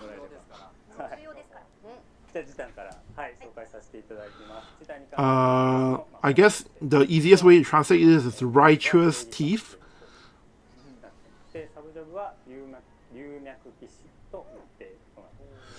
So I think Dragon Lance dive from Dragoon. Okay, so the other skill from Operative is the one that I don't know what he's talking about. So I'm gonna look it up in WOTV Calc. So if you'll just give me one moment. Wait, did he just explain it actually?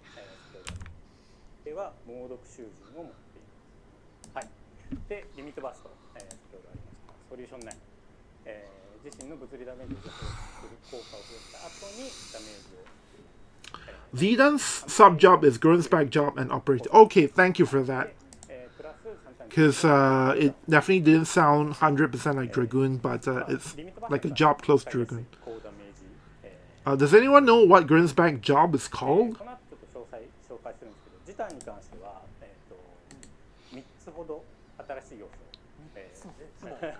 Operative. Who is the best main job operative character? Does anybody know? I guess I'll check Udira, right? Valentine Udira is like the one that comes to my head straight away.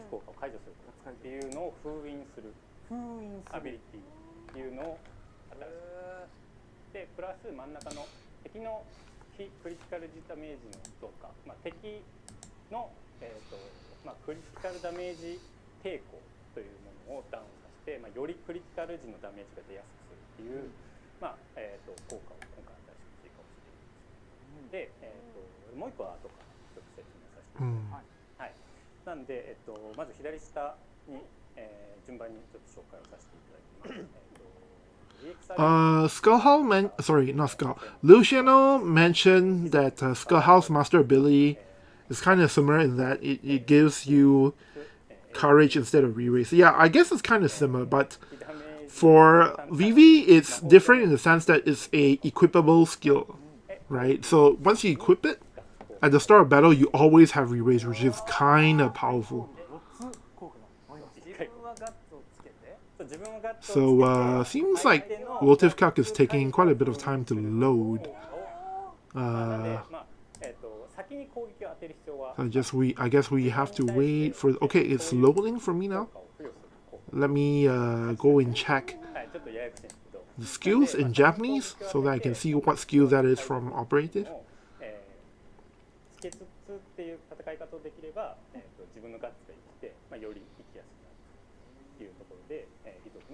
Zyros mentioned, is there auto courage? Skull. So yeah, auto re-raise is new, I think. Yeah, I definitely feel like auto re-raise is a new thing. Never heard of that before with any other unit. We've heard of auto barrier. That's the one that's pretty common.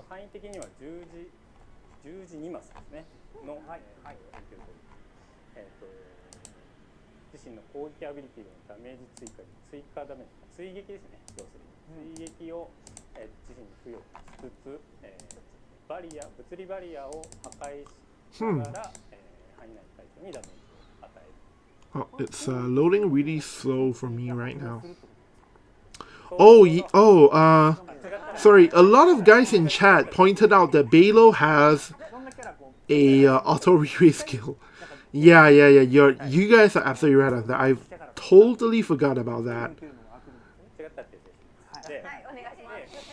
Dozo asks, this saving time, will it come a month later to global? I think the only way we can probably tell is the Monday notices in a couple of days' time. And I do actually feel that we will get FF9 at the same time, because they did already tell us in Global that Holo Vision Cards are coming November 1st. Now, why would they need to tell us that it's coming November 1st if the first Holo Vision card is not coming on November 1st? And if the first Vision card is definitely coming on November 1st, the only way that makes sense is if FF9 Collab is coming in Global on November 1st as well. Because only with the collab you have a character and Vision card release at the same time, right? Because if not, what other Holo Vision card can they give us on November 1st? If you think about it that way. Yeah, Asha and Chris Smith points out that yes, Beto indeed has a auto re-raise on a passive. So I guess it's not entirely new. Connorman mentions Valentine Uder is mean operative. Yep, I have her character sheet on WOTV Calc open now, but for some reason it's loading super slow. So I'm actually not able to get into the skills list. You know what? I guess I'll open up the game and check in game for the skill. Maybe that's a faster way to. Sometimes these things happen. I'm not too sure why. I'm not sure if it's my computer that's the problem, but sometimes when I load WOTV Calc, it takes like a super long time to start up.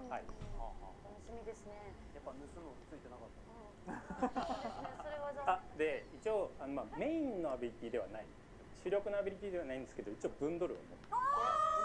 あるんですね。ブンドル。What is that? レアなアイテムを盗めるとかあんまりないんです。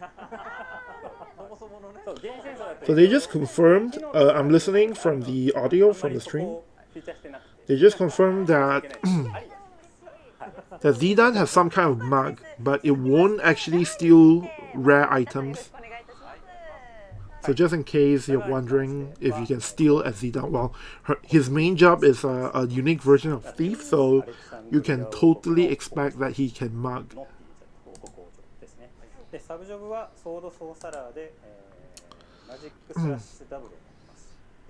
So one thing I need to confirm for you guys as well is if both of the FF9 Vision cards are Holo Vision cards. Because they definitely did say that the VV1 is, but I don't remember if they also mentioned if the first FF9 Vision card, if that is also Holo Vision card.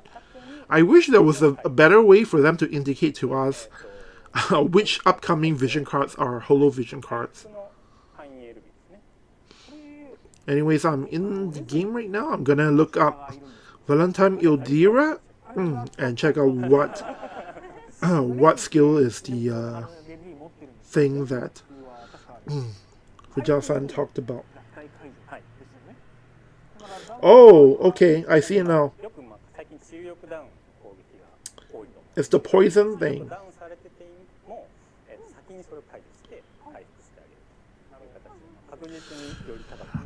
Okay, so first things first, for Zidane, the sub-job skills he has, Dragonlance Dive is, I imagine you know what that is, from Grin's Pack.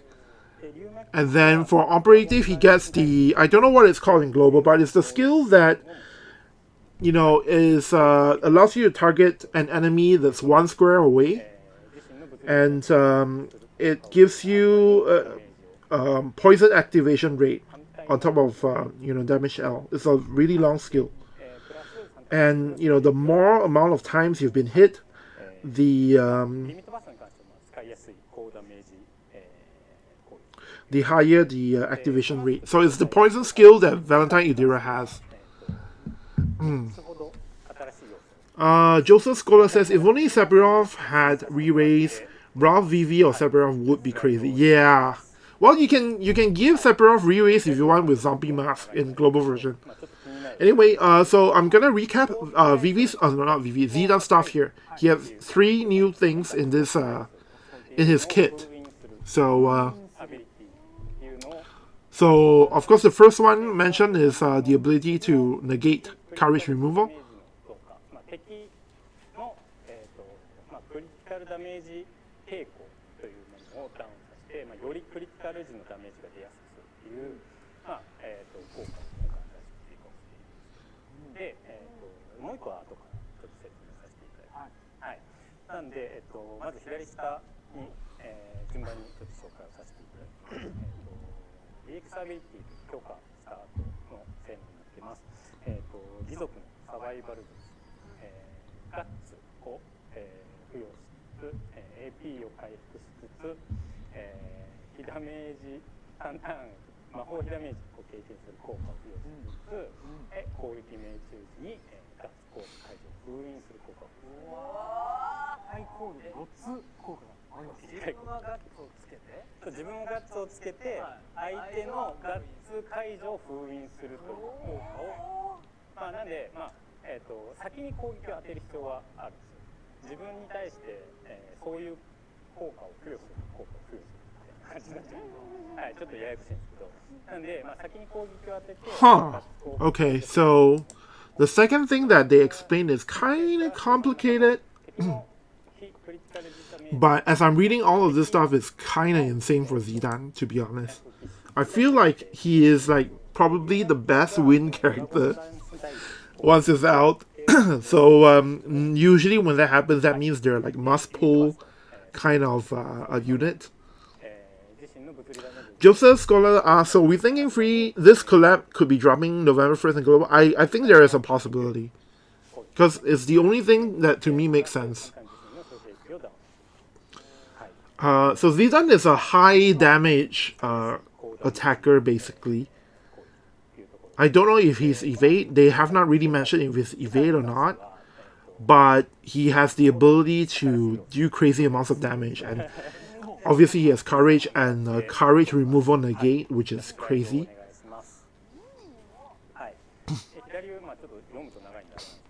ちょっと気になる内容としては、攻撃対象のガッツ効果解除っていう、よくありますね、ガッツ効果を解除するっていうのを封印するアビリティっていうのを働く。で、プラス真ん中の敵の非クリティカルダメージの増加、敵の、クリティカルダメージ抵抗というものをダウンさせて、よりクリティカル時のダメージが出やすくするっていう、効果を今回出していこう。Okay, so this is nuts. Let me double check to make sure what he's saying is what I think it is. This is crazy.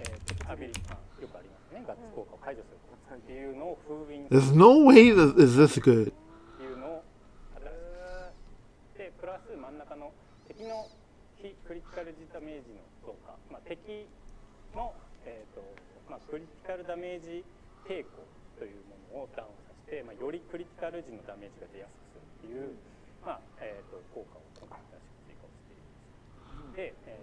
Okay, so it's kind of confusing, but basically the really crazy part is that I think it's not listed here in the skills. So it's probably some other skill out there, but he has the ability to debuff the enemy in a way that Zidane's critical damage increase when he lands criticals. So basically, you can think of it as a what do you call it? Well, basically, he has the ability to do more critical damage in some form. So the thing I don't understand is, do they mean that it debuffs the enemy's critical hit rate, or does it mean that it debuffs the enemy's critical hit damage thing? Because it's weird, right? Because they tell you that Zidane's critical damage will increase, but what does that mean, right? Because we don't have... Sorry, let me pause it. We don't have in the game an ability that decreases the amount of damage you take on critical, right? There's no such thing, right? Because we have... what is that? We have defense penetration reduction rate, right? Meaning, or rather, we have area of effect resistance 50% down, that kind of reduction. But we don't have something in the game that does something like critical damage 50% reduction. We don't have anything like that, right? And yet what Fujita-san is saying, that he has the ability to lower the enemy's critical damage reduction by a certain amount so that his critical hits hit harder. So I don't know if this makes any sense to you guys, but like I said, this is a new element.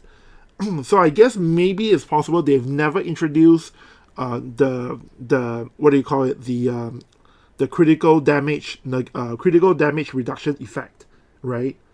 And without introducing that, they straight away give Zidane the ability to basically reduce something that it hasn't appeared in the game yet. It's kind of confusing, but the takeaway is that Zidane has a skill that allows him to do even more damage on his criticals. So that's the takeaway here. So like he mentioned, there's 3 new elements with Zidane. The first thing is, he has the ability to to negate courage removal from the enemy. The second thing is the critical thing that I talked about. And the third thing is, I don't remember what the third thing is.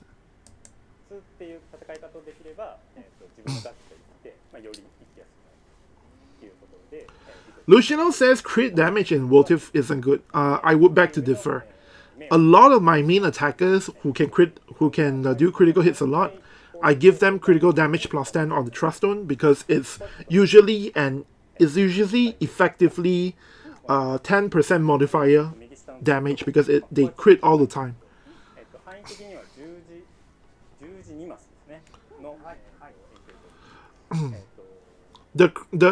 It depends on the character.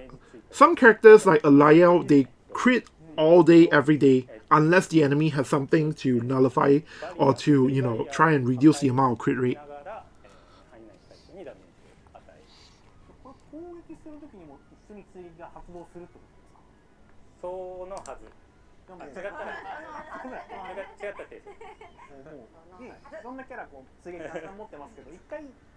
So he has follow-up attack, by the way.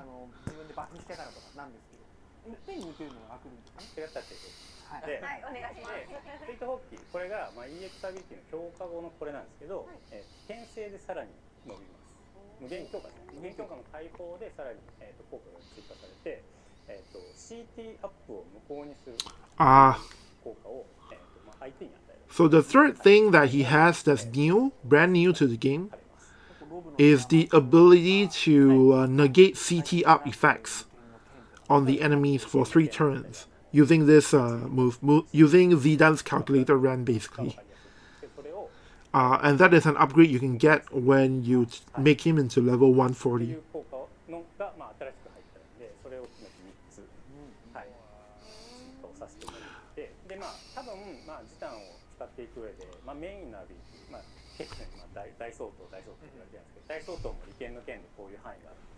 So just to recap, this move here is a self buff.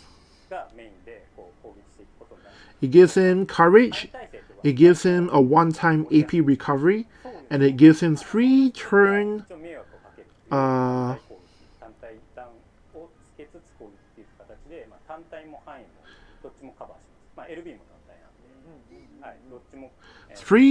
magic barrier, it seems. Let me show.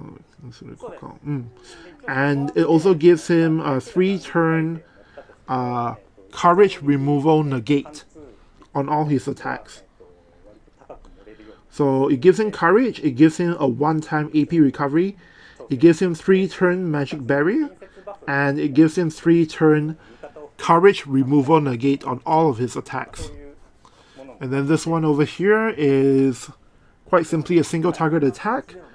3 turn to the enemy, 3 turn single target resistance down before doing damage M. And then finally this one, which I'm going to call the calculator ran of Zidane, because of the move range. It gives him a 3 turn follow-up attack, and on top of that, it allows him to destroy, it allows him to break physical barrier, and after the physical barrier has been broken, it will do damage M and 3 turn healing down on the まあ相手が斬 enemy. 撃耐性を持ったとしても、一応斬撃、貫通率みたいなところは、割と高く盛れるように。 And he has ways to increase his slash resistance penetration. I think it's not listed here. かつまあ隣接バフとかも持っていて、And of course, he has ally buffs as well, just not listed も here. のもあるので、そういう形で、はいいろんな形でのね使い方ができそうです Zyros asks, could he get paired with Alaya? Are there any VC overlaps? Yeah, I wonder about that. まあメインのアビリティではない。 Because I think he's a ではないんですけど、一応ブンドルを持って。 I think he's a dagger character, right? Probably. Because he's using Mage Masher. FF9 Mage Masher. そうゲーム戦争だと一応 I don't think there's a vision card that allows him to be paired with. Yeah, exactly. Luciano says Zidane is dagger and win. Yeah, it would be really difficult to pair him with Alaya. についてまた藤田さんよろしくお願いいたします。 Oh, but I like what you're thinking. You basically want Zidane to protect Alaya with the courage negate, right? Courage removal negate.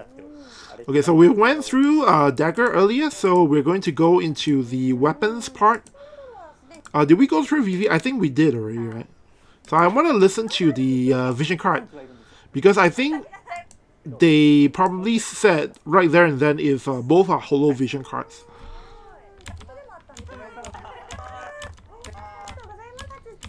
次回がジョンカードについて改めて整理いたしますと、空中の攻防こちらになっております。 I wish they added some kind of thing to indicate if these are Holo Vision Cards or not. まあちょっとホロビジョンの説明とホロビジョンでの効果みたいなところは後ほどアップデートの時にさせていただきます。アップデート情報紹介で、はい、その時に紹介させていただきます。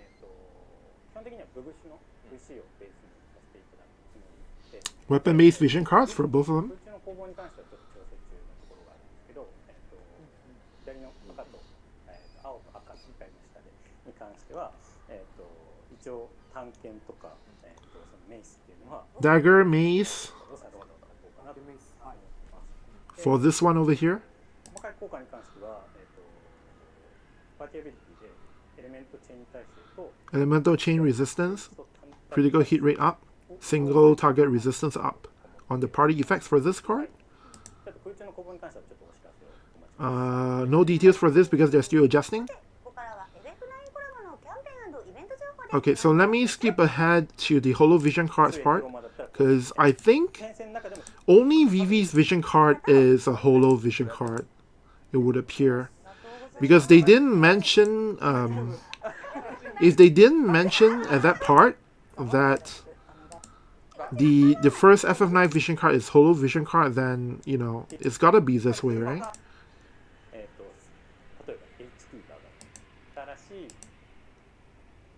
で UI 回収のブグシのアイコンで、2x でこちらにコンとしてみて、ホロビジョンカードに関しては、事前 Asha says I think they said both FF9 VCs were Holo Vision Cards during the Holo VC.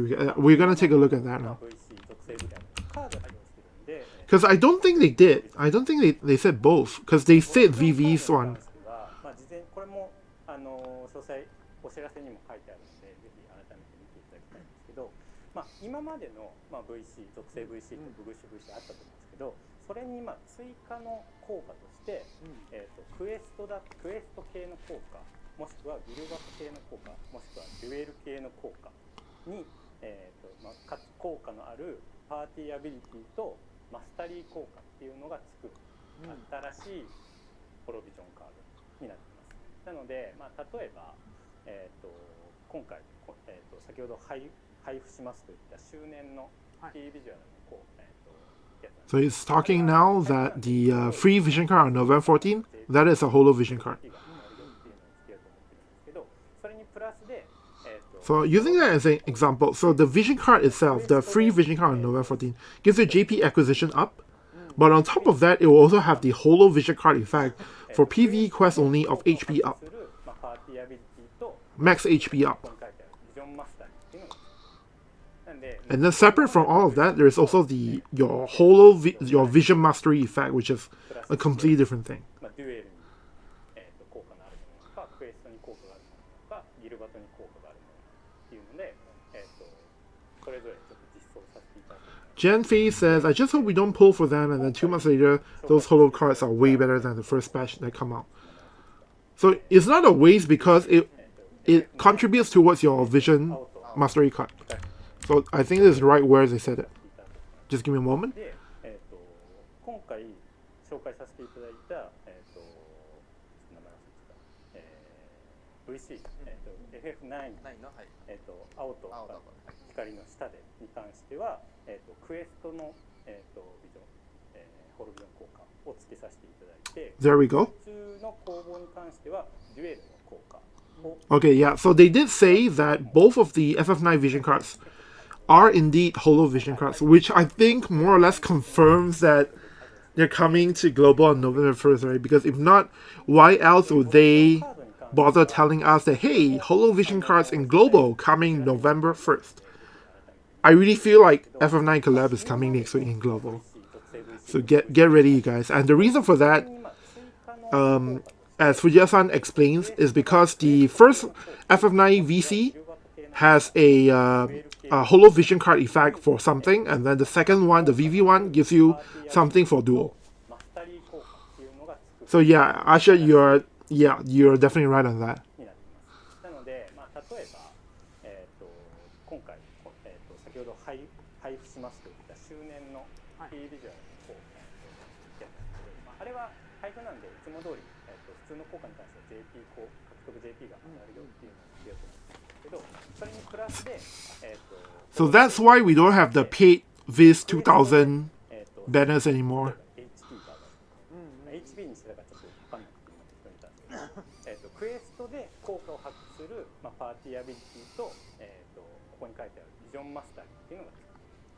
なんで、今まではブグシュと、属性だったんですけど、さらにこうプラスして、デュエルに、効果のある。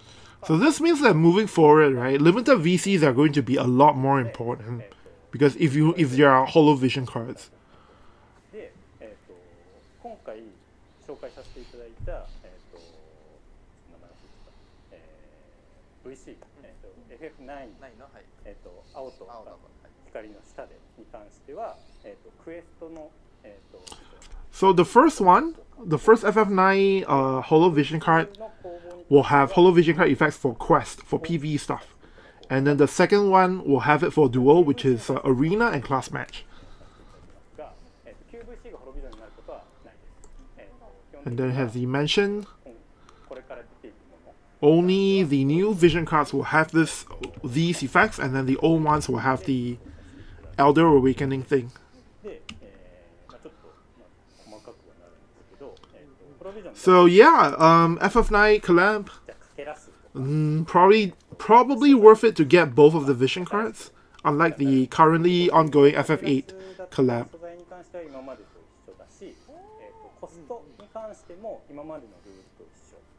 So the number of shots you need for Holo Vision cards, the cost of the vision cards are going to be the same as before, no changes there.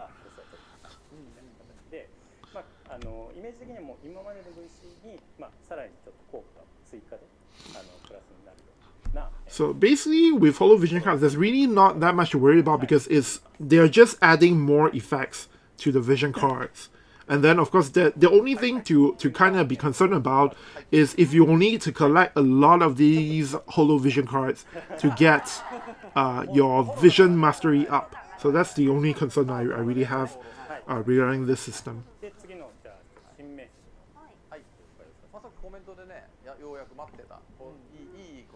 Alright, so I think the last thing I need to check are the weapons. The weapon effects for each character. And then I think that's pretty much it. Because the rest of things, I think I'm more or less covered, right?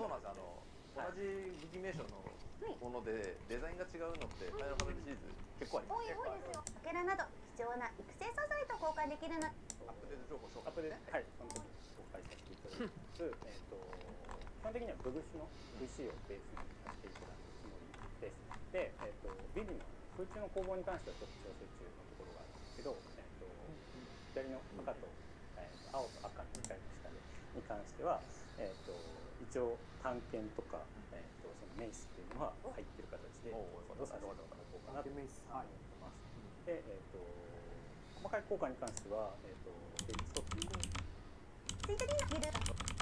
今回もコラボクエかけらなど貴重な Mage Masher and the Cat's Hand Racket. セイラさんの反応をこれぜひあるんですけど、FF9 の明治マシャっていう形で、名前も明治マシャか FF9 って形で、はい、よくFFB とかで多分そうなんです。同じ武器名称のものでデザインが違うのってファイナルファンタジーシリーズ結構あります。エクスカリバーとかもそうですけど、結構あるんですけど、今回もこういう形で実際にで、性能に関してはそれぞれ Okay, the effects now. 自宅とダガーすると専用のパッシブがつくという形で効果を予定してい So ます。this is the part that I missed out because he said a lot.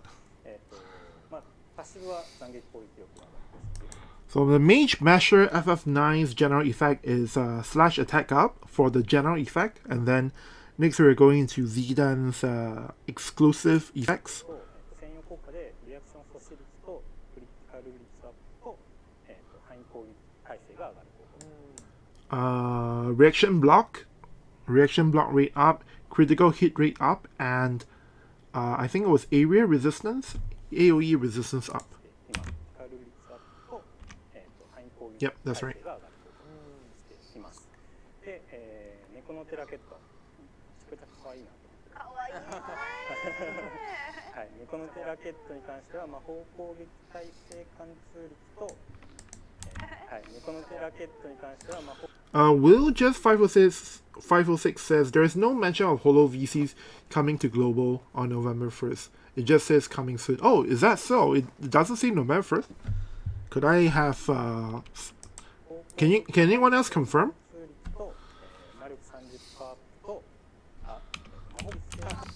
で、猫のテラケット、めちゃくちゃ可愛いなと思って。はい、猫のテラケットに関しては魔法攻撃耐性貫通率と。Seems like the general effect is magic attack resistance penetration up.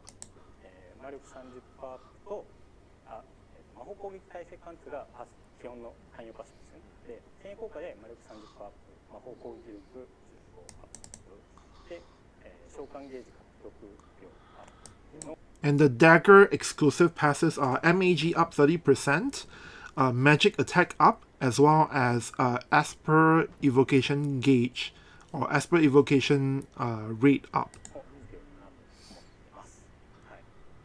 Okay, Asher says can confirm no date. Alright, so maybe I guess we're getting FF9 in December, which I guess is a huge relief since it means that we do have more time to save up for FF9. And as for how strong the FF9 characters are, I mean, it could be a complete shit show like FF8, right? Nobody knows yet. But like I said, I'll be streaming again on midnight November 1st, and then we will check out just exactly how strong Zidan and Dagger are. I think I'm pretty much more or less confirmed to be pulling for Zidan, because he does seem like a incredibly OP unit, and you know, competitive accounts, competitive players, you do need to be able to feel like a really good win team, and I don't see how you don't use Zidan. He seems like too good, right? So I guess we'll know for sure once November 1st comes in JP. For now, I think that's all of the things I needed to double check and confirm.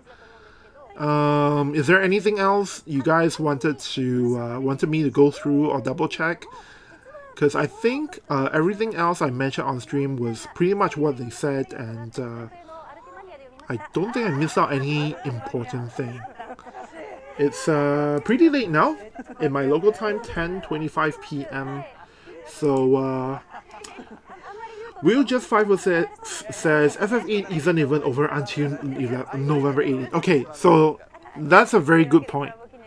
Yeah. If that's the case, then I guess maybe they'll give us Melnir and what's the other girl's name first? The dark character first. So yeah, I guess that makes sense. Will just 506 asked, was VV's job class confirmed? I think we did earlier, but I'll just quickly go through it real quick. The main job is some kind of Black Mage, is an enhanced version of Black Mage, and they confirmed that the weapon is weapon class for VV is the Rod Black Mage variant. Black Mage and others. So that means that he will benefit from Greater Demons and all that, all those vision cards. Somebody mentioned earlier that the subjects were Blade Soul and Raid Mage. So Raid Mage you get fast casting, and then Blade Soul you get the magic barrier thing. I don't remember what it's called. And then Elder Vision cards was, I guess, the last thing we can kind of go through. No, it's fine. I mean, I'm not that hungry yet, so Elder Vision card is pretty simple anyway. So actually, he mentioned some things that he didn't go through detail here as well. So I'm gonna quickly read them out. So basically, Elder Awakening is pretty simple. All he really said is that we will need extra shards to get Elder Awakening on the old Vision cards. And with that said, what it actually does is, there's maybe more than one thing, but the thing that we know about is that when you put the Vision cards that have Elder Awakening in the sub VC slot, it will have a higher percentage, a higher what do you call it? Activation, not activation, higher effects than what it currently is. So like for example, if you put single target resistance VC in the sub slot, you get 6 single target resistance, right? So if it's a card that has Elder Awakening already performed, then instead of 6, maybe it'll give you 8 or 10.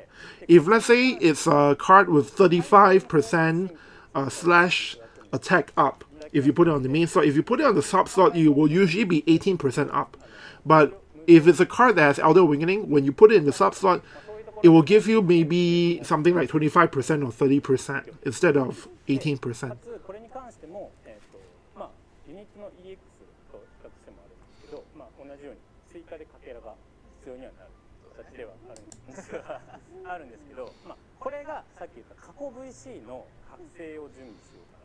So basically just see it as awakening for your old Vision cards is the easiest way to understand it.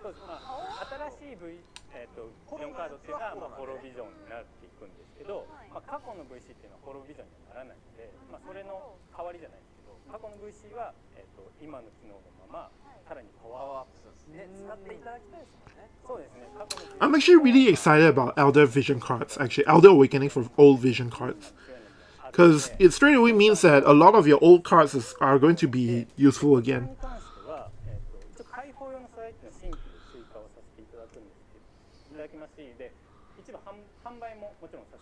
By the way, on top of the shards, you will need something to unlock the Elder Awakening. So that will be with a new material. You can buy it, or you will be given some for free as well.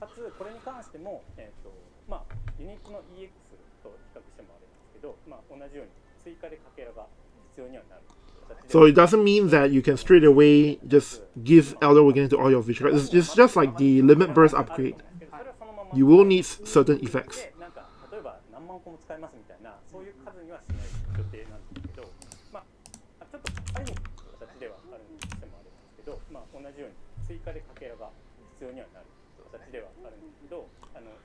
Let me check if there's other effects.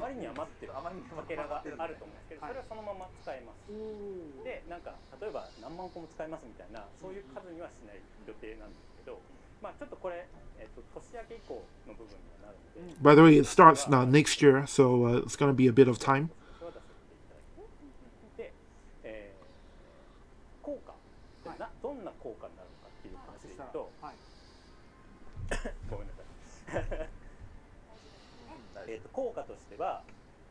ビジョンカードが持ってるステータスがあるじゃないですか。パーティーアビリティで HP100 アップみたいな AP それがちょっと、ステータスが上がるっていうと、もう一つあるのが、今ってサブで VC がセットできるじゃないですか。そこでサブで VC をセットするとパーティーアビリティの、効果って半減だったり、減衰するじゃないですか。はい、そこの減衰率を上げます。だから今まで例えば 50% だったものを 60% にするみたいな形で、実ってもらうので、まあ、例えばですけど極端な話もうこれメインでしか使わないってなったら必要がない部分ではあってるんですけど、はい、そういう形で、まあ、新しいパーティーアビリティを追加とかではなくて、今のパーティーアビリティの効果っていうところがちょっと、まあ、サブに設定した場合は上がるみたいな形で、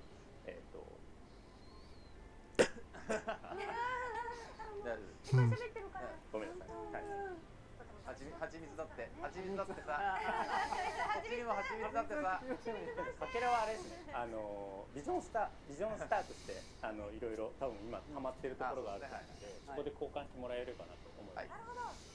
ビジョンメダル。ビジョンメダルとかビジョンスターで手に入るところがかなり多いので、はい、っていうのがエルダー覚醒で、もう一個召喚獣の SP 追加アイテム。Okay, so it seems like that is the only effect for the Elder Awakening, unfortunately, or at least it's the only one that they mentioned here. And they didn't, Fujiya-san didn't talk about if there will be other effects.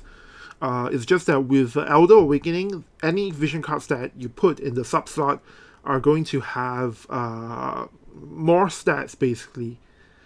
So the example he gave is, for example, this is not the real thing, right? But an example he gave is like, for example, if you put a vision card in the sub slot, let's say the effects are reduced by 50%. But if it's a Elder Awakened vision card, then it will give you 60% instead of 50%, for example. So that is the only known effect as of right now. So it definitely feels like, you are not going to need to make every single vision card, Elder Awaken. Only the ones that you use a lot in the sub slot, then those are the ones that you will actually need to use these resources. And like I said earlier, I think he mentioned that basically you do need a new item to unlock the Elder Awakening before you feed it, extra shards to get it fully done.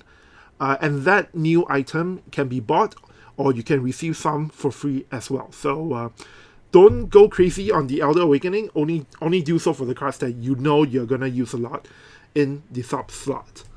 And by the way, they didn't go into detail all these things, but all of the text you see here are the same as what they unveiled previously in the notices, which is that they're going to make it so that trust stones, you can pick the passive you want, and then what is that, multi battles, there will be a feature for you to auto do your multi quests and all that stuff, and for raids as well. So all of these have already been covered in the notices before. So I think most of you probably know about it, and they're going to remove things like what is that called, the Esper resonance and all that stuff. So they already announced all of that previously, but the new one this time is the Elder Awakening for Vision Cards, and also the Esper SP, basically items that will give your Espers additional points to use on the ability nodes. And they did mention that you can add just like 10 or 20, or you can be more than 100. まあ召喚獣の SP って今多分全部は開けれないんですよね、アビリティボード。だいたい3列ぐらいかな。So right now for ability boards on the Esper, for the most part, you can only max out 3 branches of the ability board, right? っていうので、それをさらに追加できるアイテムっていうのを実装させていただこうと思います。で、こちらに関しては例えばアイテム1個について、数ポイントみたいな、数十ポイント増えて最大数百ポイント増えるみたいな規模を考えて、なんか1列分みたいな、ちょっとそうなるかわかんないけど、これもちょっと先なので、イメージ的には数百レベルでの追加っていうのを考えていて、でこちらに関しても、販売とプラス、交換所みたいなところで入手できるような形で予定をしております。さらに今の召喚術が強くできる、アビリティボードがより開放できるアイテムを追加させていただこうかなと思っています。Okay.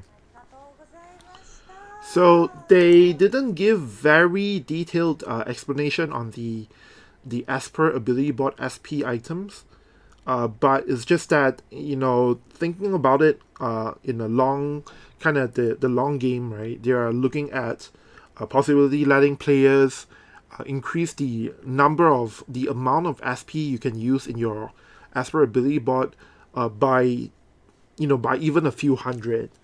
And they haven't really explained or fully thought out how it's going to work. But the long game, as in like looking at it over a longer period of time, that's the goal of letting players eventually get there. Letting players add hundreds of additional SP to your ability board, so that effectively you can just unlock everything on the almost everything on the Esper ability board. But they haven't really gone into details on that. But sometime next year, there will definitely be items that you can use to increase the amount of SP on your Espers to make them stronger. So that's the thinking behind it. And I think that's pretty much the...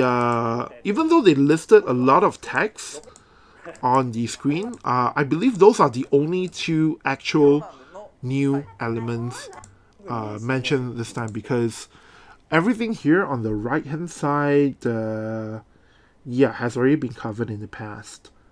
Right, so it's only Trust Stones, Holo Vision Cards, UI changes, and then the two things, the Esper SP items, as well as what was the other one? The old Vision Card Elder Awakening. Jamfrey says that sounds potentially big. Yeah, I agree with you. It's something that potentially So here's the thing, the impact, obviously, if you're able to add a few hundred SP to your Esper, right? So obviously that means that for certain Esperers, the power level is going to be kind of crazy. So I think they know that. So that's why you're saying, over the long haul, they're going to let people do that. But before we even get to that point, I think they're going to start off slow by, letting people only add some amounts of SP. So it won't be straight away to like crazy amounts of additional SP. But as for how it will actually work out, unfortunately, we will have to wait until next year to find out.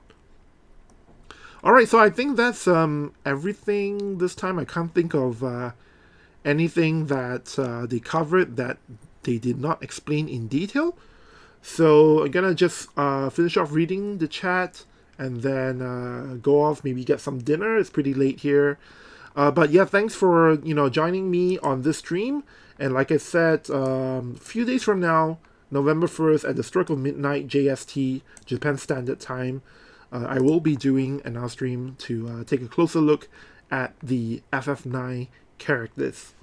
Alright, thanks Jan Fei, thanks for, sticking around. And Kale, LK, Will Just, Connor Man, thanks everyone for, hanging out. I'll see you guys next time.